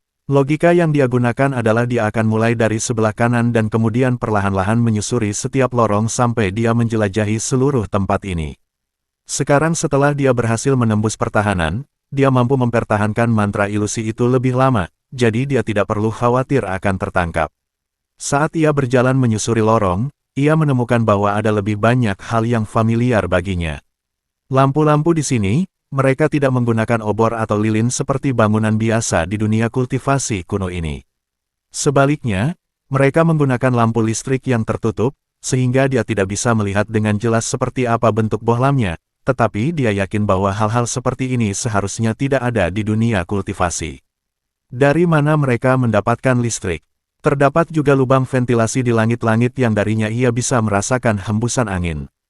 Jelas bahwa lubang-lubang ini digunakan untuk ventilasi seluruh fasilitas penelitian, tetapi pada saat yang sama, ketika ia melewatinya, ia juga bisa merasakan hembusan angin hangat yang berasal dari sana. Sepertinya mereka juga memiliki sistem pemanas di tempat itu.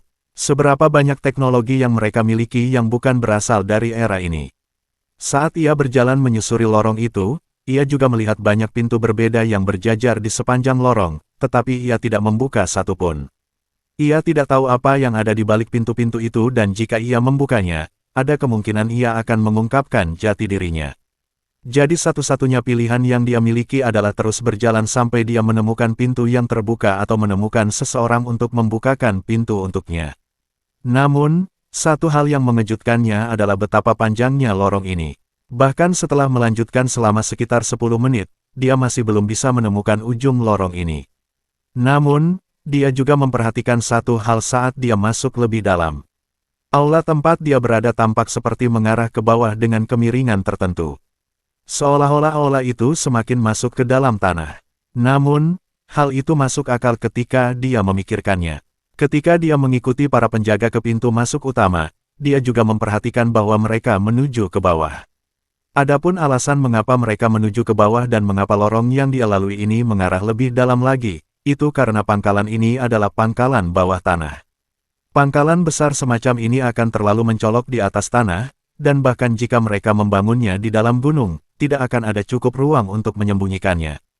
Jadi satu-satunya pilihan yang mereka miliki adalah menggali di bawah tanah, yang memungkinkan mereka untuk memperluas pangkalan sebanyak yang mereka inginkan. Namun, itu menjadi masalah bagi Lin Fan. Meskipun dia tidak khawatir mantra ilusinya akan habis, bukan berarti dia punya banyak waktu. Pada akhirnya, akan ada orang-orang yang mampu melihat tipuan ilusi yang ia ciptakan dan datang ke fasilitas penelitian ini karena tempat ini penting bagi mereka. Jadi, jika ia terlalu lama berlama-lama, hanya masalah waktu sebelum ia tertangkap.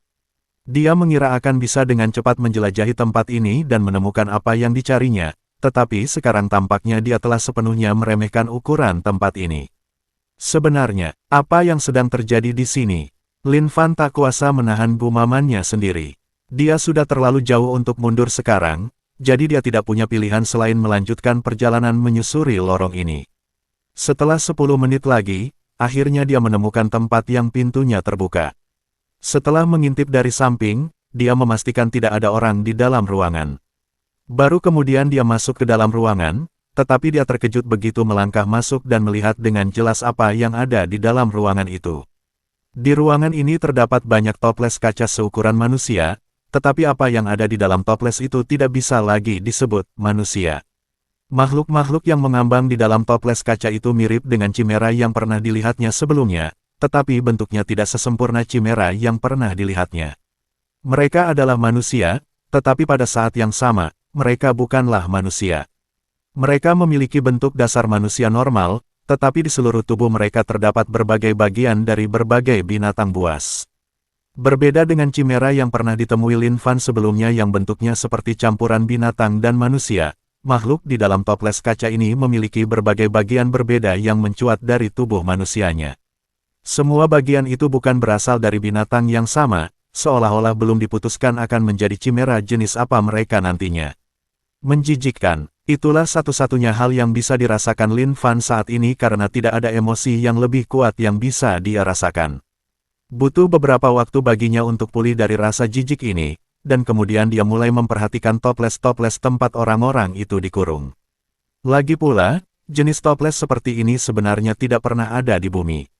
Jadi itu berarti bahwa orang-orang dari dunia kultivasi kuno ini sebenarnya telah memperoleh teknologi yang melampaui teknologi bumi. Dari mana sebenarnya mereka mendapatkan semua ini? Saat Lin Fan sedang tenggelam dalam pikirannya, tiba-tiba ia mendengar suara dentuman dari depannya yang langsung membuyarkan lamunannya. Meskipun dia dilindungi oleh mantra ilusi, dia tetap bersembunyi di balik salah satu guci dan mulai mencari sumber suara itu. Ia terkejut mendapati ruangan itu tidak sepi seperti yang ia kira. Di kejauhan, tampak seorang pemuda yang sedang mendorong gerobak yang berhenti di samping salah satu guci. Adapun alasan mengapa dia berhenti, itu karena dia tanpa sengaja menabrakkan gerobak ke salah satu toples dan menjatuhkan beberapa barang di atas toples. Itu juga penyebab suara keras yang didengar Lin Fan. Saat ia mendekat, ia bisa mendengar pemuda itu berbicara sendiri, "Sial, sial, aku kehilangan kendali atas gerobak itu sejenak dan gerobak itu lepas kendali, apa yang harus kulakukan?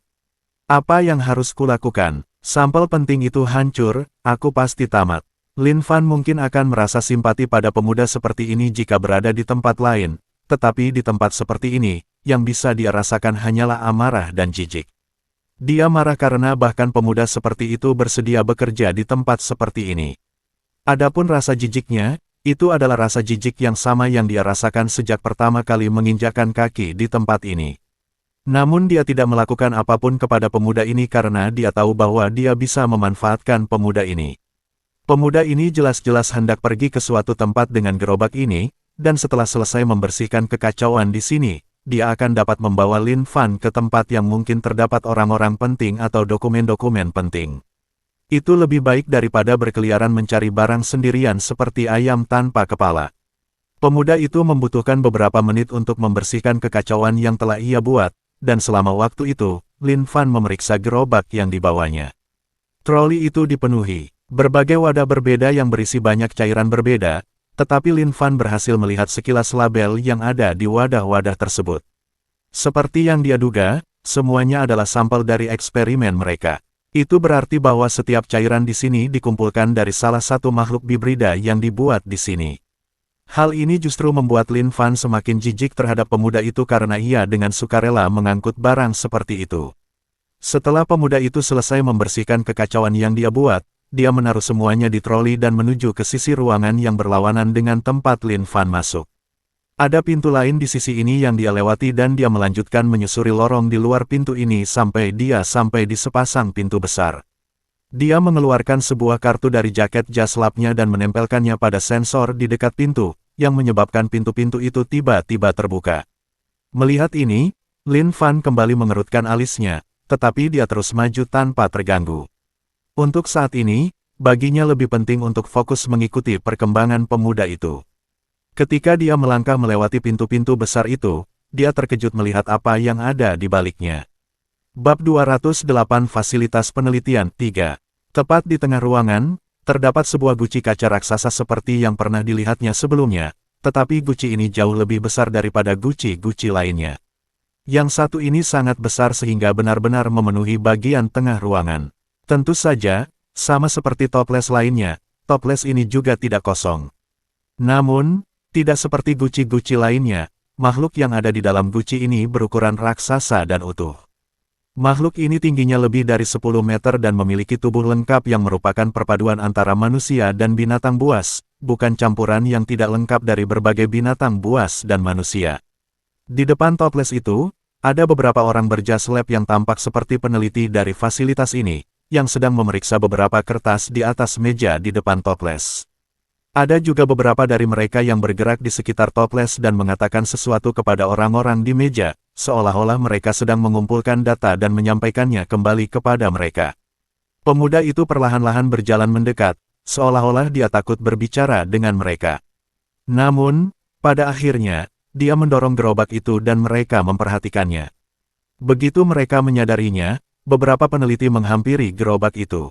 Tanpa berbicara dengannya pun, mereka langsung mengambil wadah-wadah di atas gerobak dan membawanya ke berbagai bagian ruangan ini, di mana terdapat stasiun-stasiun yang didirikan di sekitar guci raksasa di tengahnya. Namun ada juga yang tidak langsung pergi dan mengamati gerobak itu beberapa kali sebelum akhirnya mengalihkan perhatian mereka kepada pemuda itu.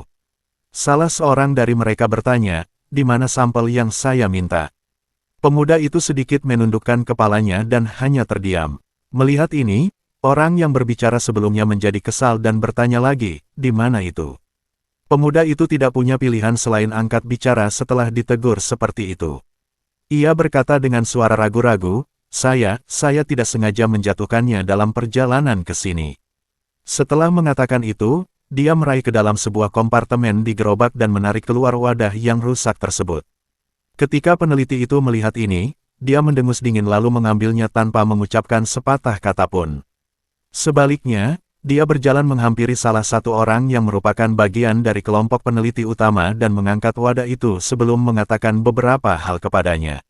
Sembari berbicara, mereka sesekali menoleh ke arah pemuda itu, seolah-olah sedang mengamatinya. Akhirnya, peneliti itu dan peneliti dari kelompok utama datang menghampiri. Peneliti dari kelompok utama berkata, "Xiao Pu, ini terakhir kalinya kamu membuat kesalahan. Kamu sekarang bertugas di ruang organ selama sebulan ke depan." Ketika pemuda itu mendengar hal ini, wajahnya langsung pucat pasi. Itu karena dari semua hukuman yang bisa dia terima, ini adalah yang paling berat.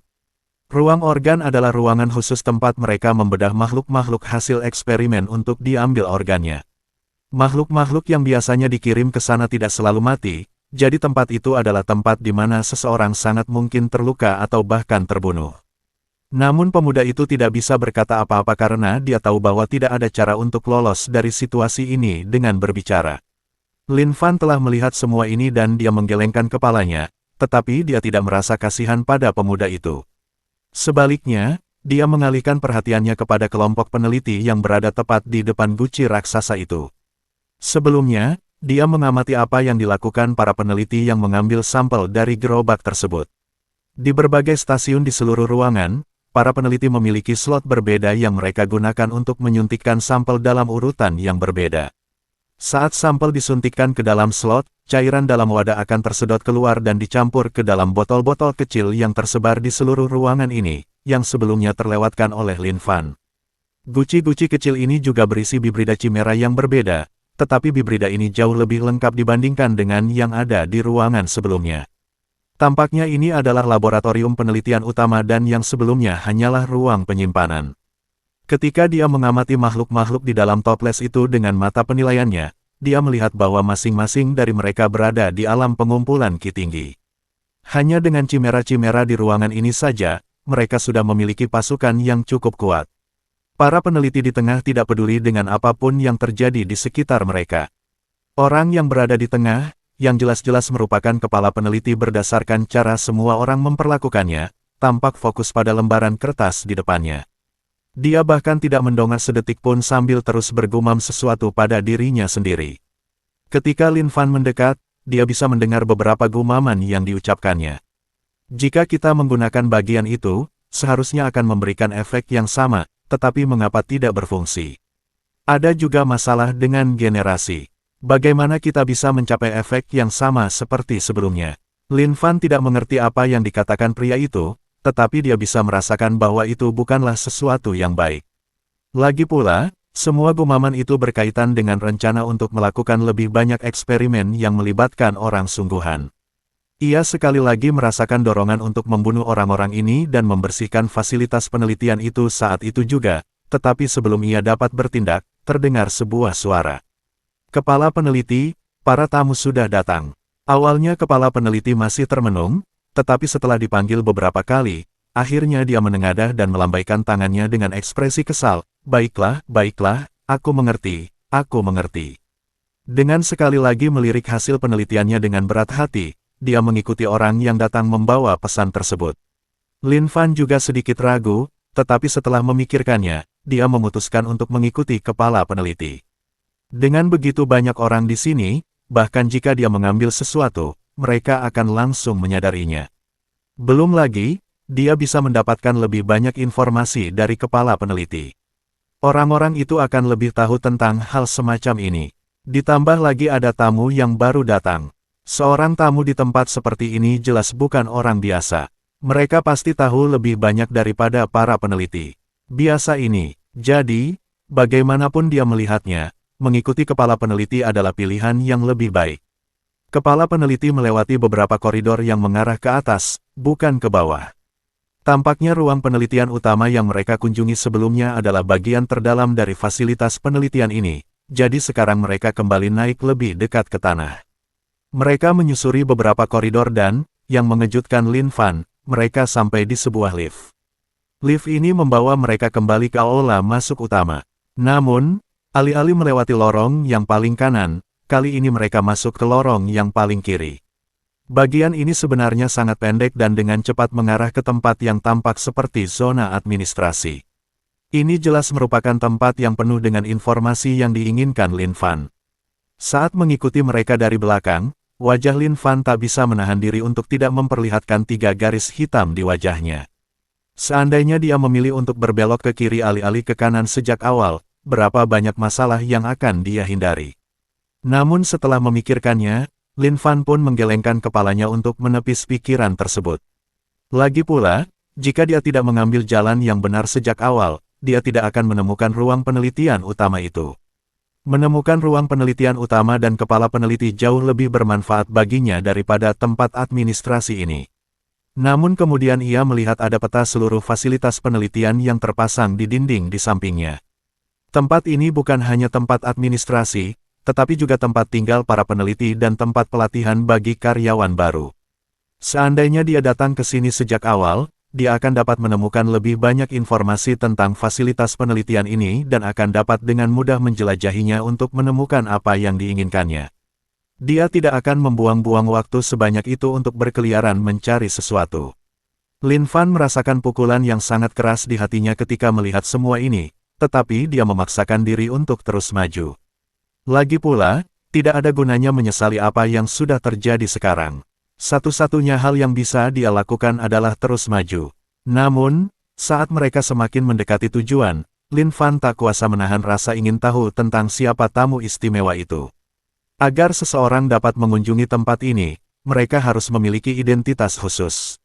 Untuk memiliki identitas khusus itu, mereka juga membutuhkan kekuatan untuk mendukungnya. Saat menyadari hal ini, Lin Fan merasakan perasaan tidak nyaman menyelimutinya. Mungkinkah ada seorang kultivator alam fondasi yang berada di sini? Jika memang demikian, maka itu akan berbahaya baginya. Dia hanya berasumsi bahwa mantra ilusinya akan cukup untuk membuatnya bersembunyi dari kultivator alam dasar, tetapi dia belum bisa memeriksanya. Jadi, jika memang ada kultivator alam fondasi yang datang ke tempat ini dan identitasnya terungkap, dia akan terjebak di tengah wilayah musuh sendirian, hampir mustahil baginya untuk melarikan diri pada saat itu. Namun, sudah terlambat baginya untuk memikirkan hal itu lebih lanjut karena mereka telah sampai di ruangan yang telah disiapkan untuk para tamu. Lin Fan tidak punya pilihan selain mengikuti mereka masuk, atau dia akan tetap di luar karena dia tidak bisa membuka pintu sendiri. Namun, yang melegakan baginya, tampaknya tidak ada yang memperhatikannya ketika dia masuk ke ruangan bersama kepala peneliti. Setelah menghela napas lega, Lin Fan bersembunyi di pojok sambil mulai memperhatikan para tamu untuk mengetahui siapa mereka. Namun setelah melihat siapa mereka, ia tak kuasa menahan rasa terkejutnya. Lagi pula, dia mampu mengenali kedua orang ini. Salah satu dari mereka, yang sedang duduk di sofa menunggu kepala peneliti, adalah Guru Feng yang pernah ia temui sebelumnya di Pegunungan Air Jernih. Sedangkan yang satunya lagi, itu adalah penjaga alam fondasi yang hampir membunuhnya terakhir kali. Bab 209 Fasilitas Penelitian 4. Lin Fan masih ingat bagaimana penjaga alam dasar itu dengan tenang menusuknya dengan pedang dan melemparkannya ke dalam jurang. Awalnya dia memang merasa sedikit takut, tetapi setelah melihat tingkat kultivasi penjaga alam dasar itu dengan mata penilaiannya, rasa takut itu lenyap. Sebagai gantinya, muncul kobaran amarah dan keinginan untuk membalas dendam. Lagi pula, jika bukan karena penjaga alam fondasi ini, dia tidak perlu membuang DP sebanyak itu untuk membeli pil tersebut. Sekarang setelah dia berhasil menembus batas dan menerima barang istimewa itu sebagai warisan, dia yakin akan menang melawan penjaga alam fondasi ini. Namun setelah pikiran itu terlintas di benaknya, dia memaksa dirinya untuk tenang. Alasannya adalah karena belum waktunya. Jelas bahwa Tuan Feng ini berada di sini untuk membahas sesuatu yang penting dengan kepala peneliti, jadi jika dia bertindak gegabah sekarang, dia akan kehilangan beberapa informasi penting. Terlebih lagi, jika dia melakukan sesuatu terhadap mereka, itu berarti memberitahu musuh bahwa mereka telah menemukan pangkalan ini. Ini adalah hal terakhir yang ingin dilakukan Lin Fan karena itu berarti melepaskan satu-satunya keunggulan mereka, yaitu unsur kejutan. Namun, dia memiliki ide lain yang rencananya akan dia gunakan nanti. Awalnya kedua pihak hanya saling bertukar salam, tetapi nada arogan dalam suara Master Feng tidak bisa disembunyikan. Itu adalah nada arogan yang sama seperti yang pernah ia tunjukkan sebelumnya ketika bersama kelompok ketua tim Seng. Seolah-olah mereka tidak berada di pihak yang sama, sampai-sampai dia memandang rendah para peneliti itu. Namun, kepala peneliti mengabaikan hal ini dan langsung membahas topik utama. Tuan Feng, untuk apa Anda datang ke sini hari ini? Tuan Feng dengan tenang berbaring di sofa tempat dia duduk sebelum memberi perintah kepada pengawalnya. Penjaga alam fondasi mengeluarkan sebuah dokumen yang kemudian diserahkannya kepada kepala peneliti. Kepala peneliti merasa bingung ketika melihat ini, tetapi setelah membaca dokumen tersebut, ia tak kuasa bertanya, apakah ini akurat? Master Feng mengangguk sebelum berkata, akhirnya tiba saatnya kita menjalankan rencana ini. Kemudian setelah jeda, nadanya berubah menjadi nada bertanya saat dia bertanya, satu-satunya masalah sekarang adalah apakah eksperimen kalian sudah siap untuk langkah selanjutnya dari rencana ini.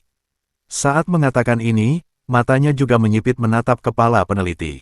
Kepala peneliti mendengus sebelum berkata dengan bangga, kau tidak tahu berapa lama aku menunggu ini. Apa kau benar-benar berpikir aku akan mengacaukan ini?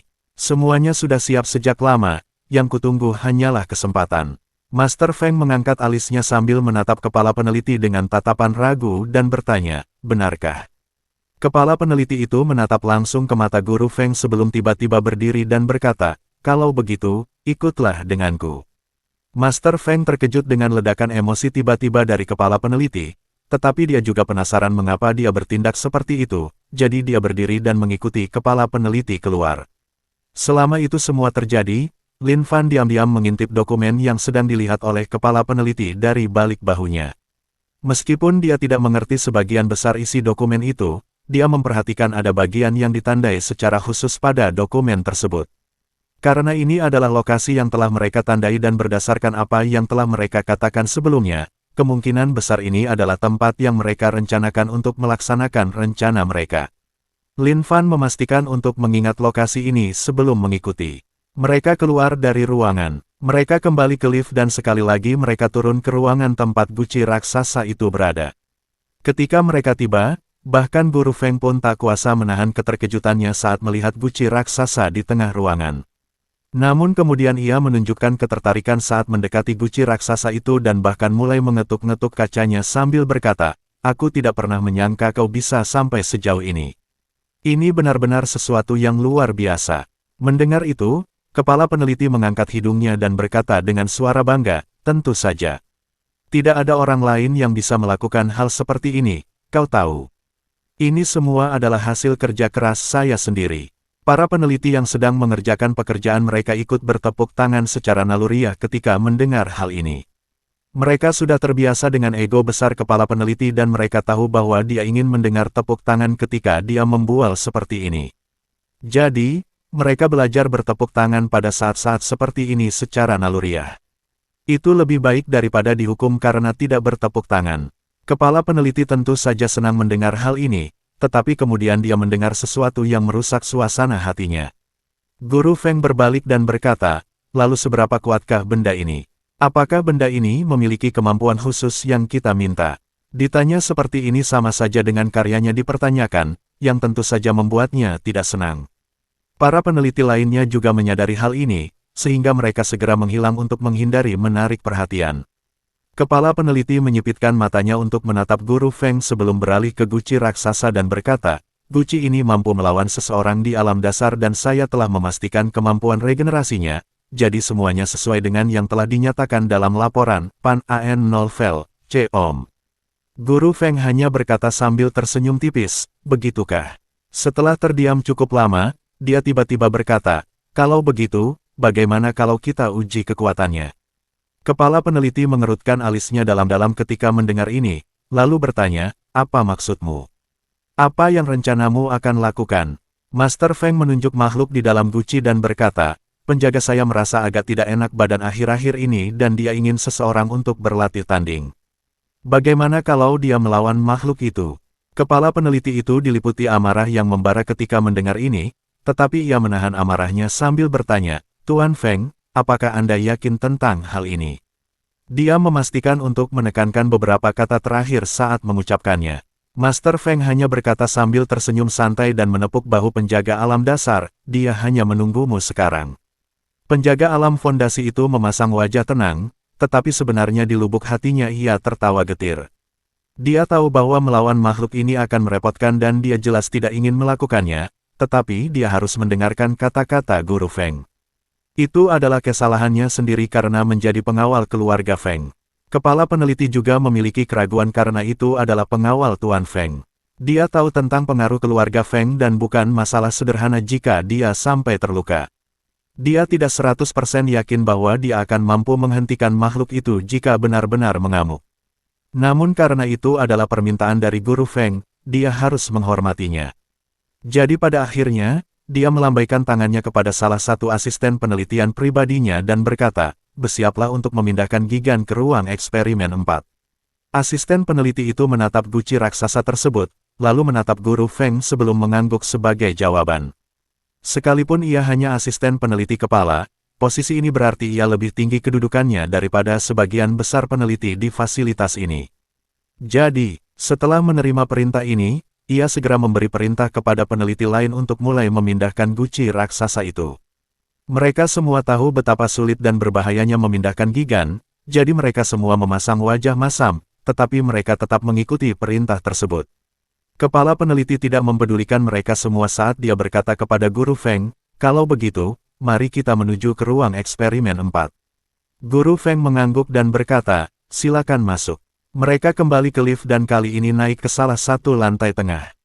Hal ini membawa mereka ke salah satu koridor yang pernah dilewati Lin Fan saat menuju ruang penelitian utama. Kemudian mereka masuk melalui salah satu pintu yang dilewati Lin Fan dan tiba di dalam sebuah ruangan raksasa yang memiliki arena besar di tengahnya. Di sekeliling arena terdapat bola kaca raksasa yang sepenuhnya memisahkannya dari dunia luar, beserta sebuah tabung tepat di tengah kubah kaca tersebut yang terhubung ke langit-langit. Kepala peneliti membawa Master Feng dan pengawalnya ke arena tempat dia membuka pintu di kubah kaca agar pengawal alam dasar dapat masuk. Saat mereka berdiri di samping kubah itu, Lin Fan juga mengamati dengan saksama untuk melihat terbuat dari bahan apa. Ia terkejut mendapati bahwa itu bukan sembarang kaca biasa, melainkan mata penilainya memberitahunya bahwa itu terbuat dari resin polikarbonat. Itu berarti kaca ini anti peluru. Tampaknya mereka tidak hanya memiliki akses ke teknologi futuristik, tetapi juga teknik pemurnian material futuristik. Setelah penjaga mencapai tengah arena, Master Feng dan kepala peneliti tiba di tribun di sisi samping. Melihat tidak ada yang datang, Guru Feng bertanya, di mana binatang buas itu? Peneliti utama menunjuk ke pipa yang mengarah ke langit-langit dan berkata, tunggu saja dan lihat. Tuan Feng mendongak ke arah pipa yang mengarah ke langit-langit, tetapi karena tidak ada apapun yang keluar, ia menjadi tidak sabar. Setelah beberapa detik, ia bertanya, apa yang seharusnya saya lihat? Kepala peneliti mengabaikan hal itu dan mengeluarkan sesuatu yang mirip dengan walkie-talkie. Dia menekan tombol di samping walkie-talkie itu dan berkata, kirim Gigan masuk. Terdengar konfirmasi dari pihak lain sebelum kemudian terdengar suara keras yang menggema. Terowongan yang menuju ke kubah kaca sebenarnya memiliki penutup logam yang menghalangi terowongan tersebut dari arena. Suara keras itu adalah suara pintu logam yang tiba-tiba terbuka. Kemudian ada angin kencang yang keluar dari pipa ini dan menerpa penjaga alam fondasi yang berdiri di tengah. Guru Feng dengan cepat bertanya, apa itu? Sebelum dia selesai bicara, terdengar suara desir yang keras sebelum ledakan besar saat sesuatu yang besar telah dikirim melalui tabung ke dalam arena. Setelah asap menghilang, mereka melihat bahwa itu adalah makhluk yang sebelumnya berada di dalam guci raksasa. Bab 210 Fasilitas Penelitian 5. Guru Feng terkejut melihat ini, tetapi kemudian dia menunjukkan ekspresi gembira sambil berkata, oh, aku tidak pernah menyangka kau memiliki bakat seperti itu dalam pertunjukan. Kepala peneliti itu memperlihatkan senyum getir. Bukan karena dia punya bakat untuk pamer, melainkan karena ini adalah cara teraman bagi mereka untuk membawa makhluk itu ke ruangan ini. Tetapi melihat betapa bersemangatnya Tuan Feng, dia memutuskan untuk tidak mengatakan apapun. Penjaga alam fondasi itu tentu saja terkejut melihat makhluk itu tiba-tiba menerkamnya, tetapi dia adalah seseorang dengan banyak pengalaman bertempur. Dia telah mengalami berbagai macam hal sebelumnya dan dia dengan cepat kembali sadar saat dia mengangkat pedangnya untuk menunjuk ke arah makhluk itu. Namun, makhluk itu tampak linglung karena tidak mengerti apa yang sedang terjadi. Ia baru saja tidur beberapa saat yang lalu dan kemudian tiba-tiba mendapati dirinya berada di ruangan ini, jadi wajar jika ia merasa bingung. Namun, ruangan ini adalah ruangan yang dikenalinya. Ruangan ini adalah tempat di mana ia dipaksa untuk melawan banyak hal dan menjalani banyak eksperimen, jadi ini adalah tempat yang sangat dibencinya. Sekarang setelah kembali ke ruangan ini, ia tahu bahwa ia akan dipaksa untuk bertarung lagi atau menjalani eksperimen lain. Saat mengingat semua yang telah dilakukan padanya sebelumnya, tiba-tiba ia meraung marah. Seandainya kubah kaca yang mengelilingi arena tidak terbuat dari resin polikarbonat, kemungkinan besar kubah itu akan pecah akibat deru suara tersebut. Belum lagi, jika kaca tersebut tidak menahan sebagian besar suara di dalam, gendang telinga semua orang yang mendengarkan di luar pasti akan pecah. Adapun penjaga alam fondasi, dia memperkuat telinganya dengan energi spiritualnya yang memberikan perlindungan yang cukup sehingga gendang telinganya tidak pecah. Namun dia tetap terpengaruh oleh raungan itu karena benar-benar membuatnya lengah. Setelah makhluk itu meraung, ia mulai melihat sekeliling mencari target karena ia tahu bahwa akan ada sesuatu di sini yang bisa diserangnya atau yang bisa digunakan untuk melawannya. Penjaga alam fondasi itu tidak berani ragu-ragu karena dia bisa merasakan kekuatan makhluk itu hanya dari raungan tersebut. Tanpa ragu-ragu, penjaga alam fondasi itu mundur untuk menciptakan jarak di antara mereka sebelum menghunus pedangnya dengan sekali gerakan tangan. Pedang itu dengan cepat melayang di udara dan kemudian menciptakan gelombang energi pedang yang menghantam makhluk itu. Makhluk itu melihat gelombang energi pedang ini, tetapi yang mengejutkan penjaga alam fondasi, makhluk itu sama sekali tidak menghindar. Sebaliknya, mata makhluk itu tertuju pada penjaga alam fondasi, lalu ia mengangkat kedua tangannya di depan tubuhnya untuk membuat perisai darurat. Tampaknya ia hendak menerima gelombang energi pedang secara langsung. Dengan satu tendangan cepat, makhluk itu tiba-tiba menyerang penjaga alam fondasi dengan tangan terangkat. Penjaga alam fondasi itu terkejut dengan keputusan mendadak dari makhluk tersebut, tetapi dia bahkan lebih terkejut dengan apa yang terjadi selanjutnya. Saat energi pedang mengenai makhluk itu, energi tersebut tidak mampu meninggalkan bekas sedikit pun di kulit makhluk tersebut. Yang terjadi hanyalah benda itu hancur berkeping-keping saat mengenai makhluk tersebut, tanpa meninggalkan goresan sedikit pun. Penjaga alam fondasi takjub melihat betapa kuatnya kulit makhluk itu. Namun tentu saja, dia tidak punya waktu untuk tetap terkejut karena makhluk itu menyerbu ke arahnya dengan kecepatan luar biasa. Jika dia hanya berdiri di sana dalam keadaan linglung, dia akan terhempas ke kubah kaca oleh makhluk itu. Lalu dia menginjak pedangnya dan dengan cepat terbang melewati makhluk itu sebelum makhluk itu sempat bereaksi. Makhluk itu tentu saja tidak mampu bereaksi tepat waktu dan dengan momentum yang sudah dimilikinya, ia tidak bisa menghentikan dirinya sendiri. Inersia dari dorongan itu membawanya maju hingga menabrak kubah kaca. Meskipun tidak menyebabkan retakan pada kubah kaca, terdengar suara dentuman keras dan seluruh ruangan bahkan sedikit bergetar. Master Feng tak kuasa menahan keterkejutannya saat ia menyadari betapa kuatnya serangan makhluk itu, dilihat dari kecepatannya dan getaran ruangan. Serangan santai makhluk itu saja sudah setara dengan serangan penuh dari kultivator alam dasar rendah. Namun yang lebih mengejutkan adalah kubah kaca ini mampu menahan muatan tersebut tanpa goresan sedikit pun. Master Feng menatap kepala peneliti dan mengangkat alisnya sambil bertanya, terbuat dari apa kubah kaca ini? Kepala peneliti itu menunjukkan ekspresi bangga dan berkata, kubah kaca ini dibuat khusus di laboratorium kami. Terbuat dari bahan khusus yang hanya kami yang bisa membuatnya. Saat ia mengatakan ini, ada implikasi khusus yang jelas dalam suaranya. Terutama bagian kedua dari kata-katanya. Hanya itu yang dikatakan Guru Feng sebelum kembali menatap arena. Pertempuran di dalam kubah kaca itu sudah perlahan mereda. Setelah melihat serangan itu, penjaga alam fondasi memastikan untuk menghindari semua serangan makhluk itu sambil perlahan-lahan menyerangnya dari berbagai sudut. Namun, apapun yang dia coba lakukan, dia tidak mampu menembus kulit tebal makhluk itu. Karena tidak ada pilihan lain, dia harus mengumpulkan seluruh energi spiritualnya untuk satu serangan dahsyat guna melihat apakah dia bisa menembus kulit makhluk itu. Lagi pula, jika dia tidak mampu melakukannya, maka dia tidak akan mampu melukai makhluk itu sama sekali. Tidak ada gunanya lagi melanjutkan perjuangan pada titik ini. Makhluk itu juga merasakan energi yang berkumpul di sekitar penjaga alam fondasi dan dapat menebak apa yang direncanakannya. Jadi, makhluk itu bertindak sesuai dugaan dan tidak lagi menyerang secara gegabah seperti yang telah dilakukannya sebelumnya. Sebaliknya, ia tiba-tiba berjongkok seolah-olah bersiap untuk menyerang, tetapi energi di sekitarnya berbeda. Makhluk itu mengumpulkan energi spiritual, tetapi aliran energi spiritualnya sangat aneh. Alirannya berbentuk spiral yang dimulai dari ujung kepalanya, seolah-olah sedang membuat bor.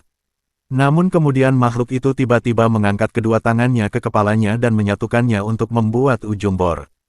Kedua belah pihak mengumpulkan energi spiritual mereka hingga siap melepaskannya.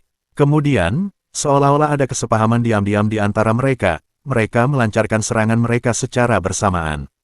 Penjaga alam fondasi melepaskan serangan pedang dahsyat yang tampaknya akan membelah makhluk itu menjadi dua. Pada saat yang sama, makhluk itu tiba-tiba melompat ke depan dengan seluruh kekuatannya, berputar saat terbang untuk menciptakan bor dengan seluruh tubuhnya. Ketika energi pedang berbenturan dengan makhluk itu, terjadi keseimbangan antara kedua kekuatan yang berlangsung beberapa detik. Namun, ini hanya berlangsung beberapa detik sebelum energi pedang hancur berkeping-keping oleh lompatan bor makhluk itu. Ia tercerai-berai menjadi partikel-partikel energi dan makhluk itu terus bergerak maju. Penjaga alam fondasi itu tahu bahwa ini akan menjadi malapetaka baginya, jadi dia dengan cepat mengangkat pedangnya untuk menangkis serangan tersebut. Namun, sebelum makhluk itu berhasil menembus pedang dan penjaga alam fondasi, kepala peneliti tiba-tiba bertepuk tangan. Begitu tepukan terdengar, makhluk itu tiba-tiba tersentak dan berhenti di udara seolah-olah ada sesuatu yang membekukannya. Kemudian tubuh itu mulai gemetar sebelum jatuh ke tanah dalam keadaan pingsan. Penjaga alam fondasi itu hanya berdiri di sana menatapnya seolah-olah dia tidak mengerti apa yang baru saja terjadi. Namun pada saat yang sama, dia tidak bisa menahan diri untuk tidak menghela napas lega. Jika makhluk itu tidak dihentikan di sana, dia pasti akan terluka parah. Setelah menghentikan makhluk itu, kepala peneliti menatap Guru Feng dan berkata, kurasa itu sudah cukup, bukan? Guru Feng mengangguk setuju sebelum berkata, kau bisa mengendalikannya seperti ini. Kepala peneliti itu hanya mengangguk, tetapi tidak menjelaskan lebih lanjut. Namun, Tuan Feng tidak peduli dan menyipitkan matanya untuk menatap kepala peneliti. Setelah hening sejenak, dia berkata, kau orang yang cukup menarik, bukan? Bagaimana kalau kau datang dan bekerja untuk keluarga Feng kami saja? Kepala peneliti mengerutkan alisnya ketika mendengar itu sebelum berkata, apakah Anda serius? Master Feng tersenyum sambil menjawab, tentu saja. Seseorang dengan bakat sepertimu memang pantas bekerja untuk keluarga Feng kami. Setelah jeda, ia menambahkan, tentu saja, kami juga akan memberikanmu kondisi terbaik yang bisa kau bayangkan, dan jika ada sesuatu yang kau inginkan, kau bisa memberitahuku dan aku akan mendapatkannya untukmu. Kepala peneliti itu tidak langsung menjawab, ia hanya menatap Master Feng. Setelah beberapa saat, dia berkata, apakah kamu yakin harus mengatakan hal seperti ini? Kali ini, giliran Guru Feng yang mengerutkan alisnya sambil bertanya, apakah ada sesuatu yang membuatmu tidak puas? Sudah kukatakan bahwa kau bisa memberikan syarat apapun yang kau inginkan, tidak perlu menahan diri. Kepala peneliti menghela napas sebelum berkata, saya akan berpura-pura tidak mendengar ini demi kerja sama kita. Saya harap Tuan Feng memahami posisi Anda dalam hal ini. Lalu tanpa menunggu, dia keluar ruangan untuk memanggil asistennya agar membawa makhluk itu pergi. Tuan Feng duduk di sana dengan ekspresi agak muram di wajahnya, tetapi kemudian dia tertawa sebelum berkata, sepertinya anjing-anjing Mingze memang sangat setia. Aku mungkin tidak bisa membujuk mereka pergi hanya dengan beberapa camilan. Aku harus mengubah caraku. Setelah mengatakan itu, dia juga berdiri dan berjalan ke tempat pengawalnya berada. Yang tidak dia ketahui adalah bahwa kesetiaan kepala peneliti itu bukan hanya karena keuntungan, melainkan karena Presiden Persekutuan Tentara Bayaranlah yang memberinya kesempatan untuk mengubah hidupnya. Ketika semua orang meremehkannya, Presiden Persekutuan Tentara Bayaran adalah orang yang percaya padanya dan memberinya sesuatu yang mengubah segalanya. Demi Presiden Persekutuan Tentara Bayaran itu, dia akan memberikan segalanya untuk membalas budinya. Setelah mereka pergi, Lin Fan berpikir dalam hati, menarik. Tampaknya persatuan musuh tidak sebaik yang dia kira. Ini adalah sesuatu yang bisa dia manfaatkan, terutama karena dia sudah memiliki rencana untuk mengurus Guru Feng dan penjaga alam dasar itu. Selanjutnya bab 211 itu kamu.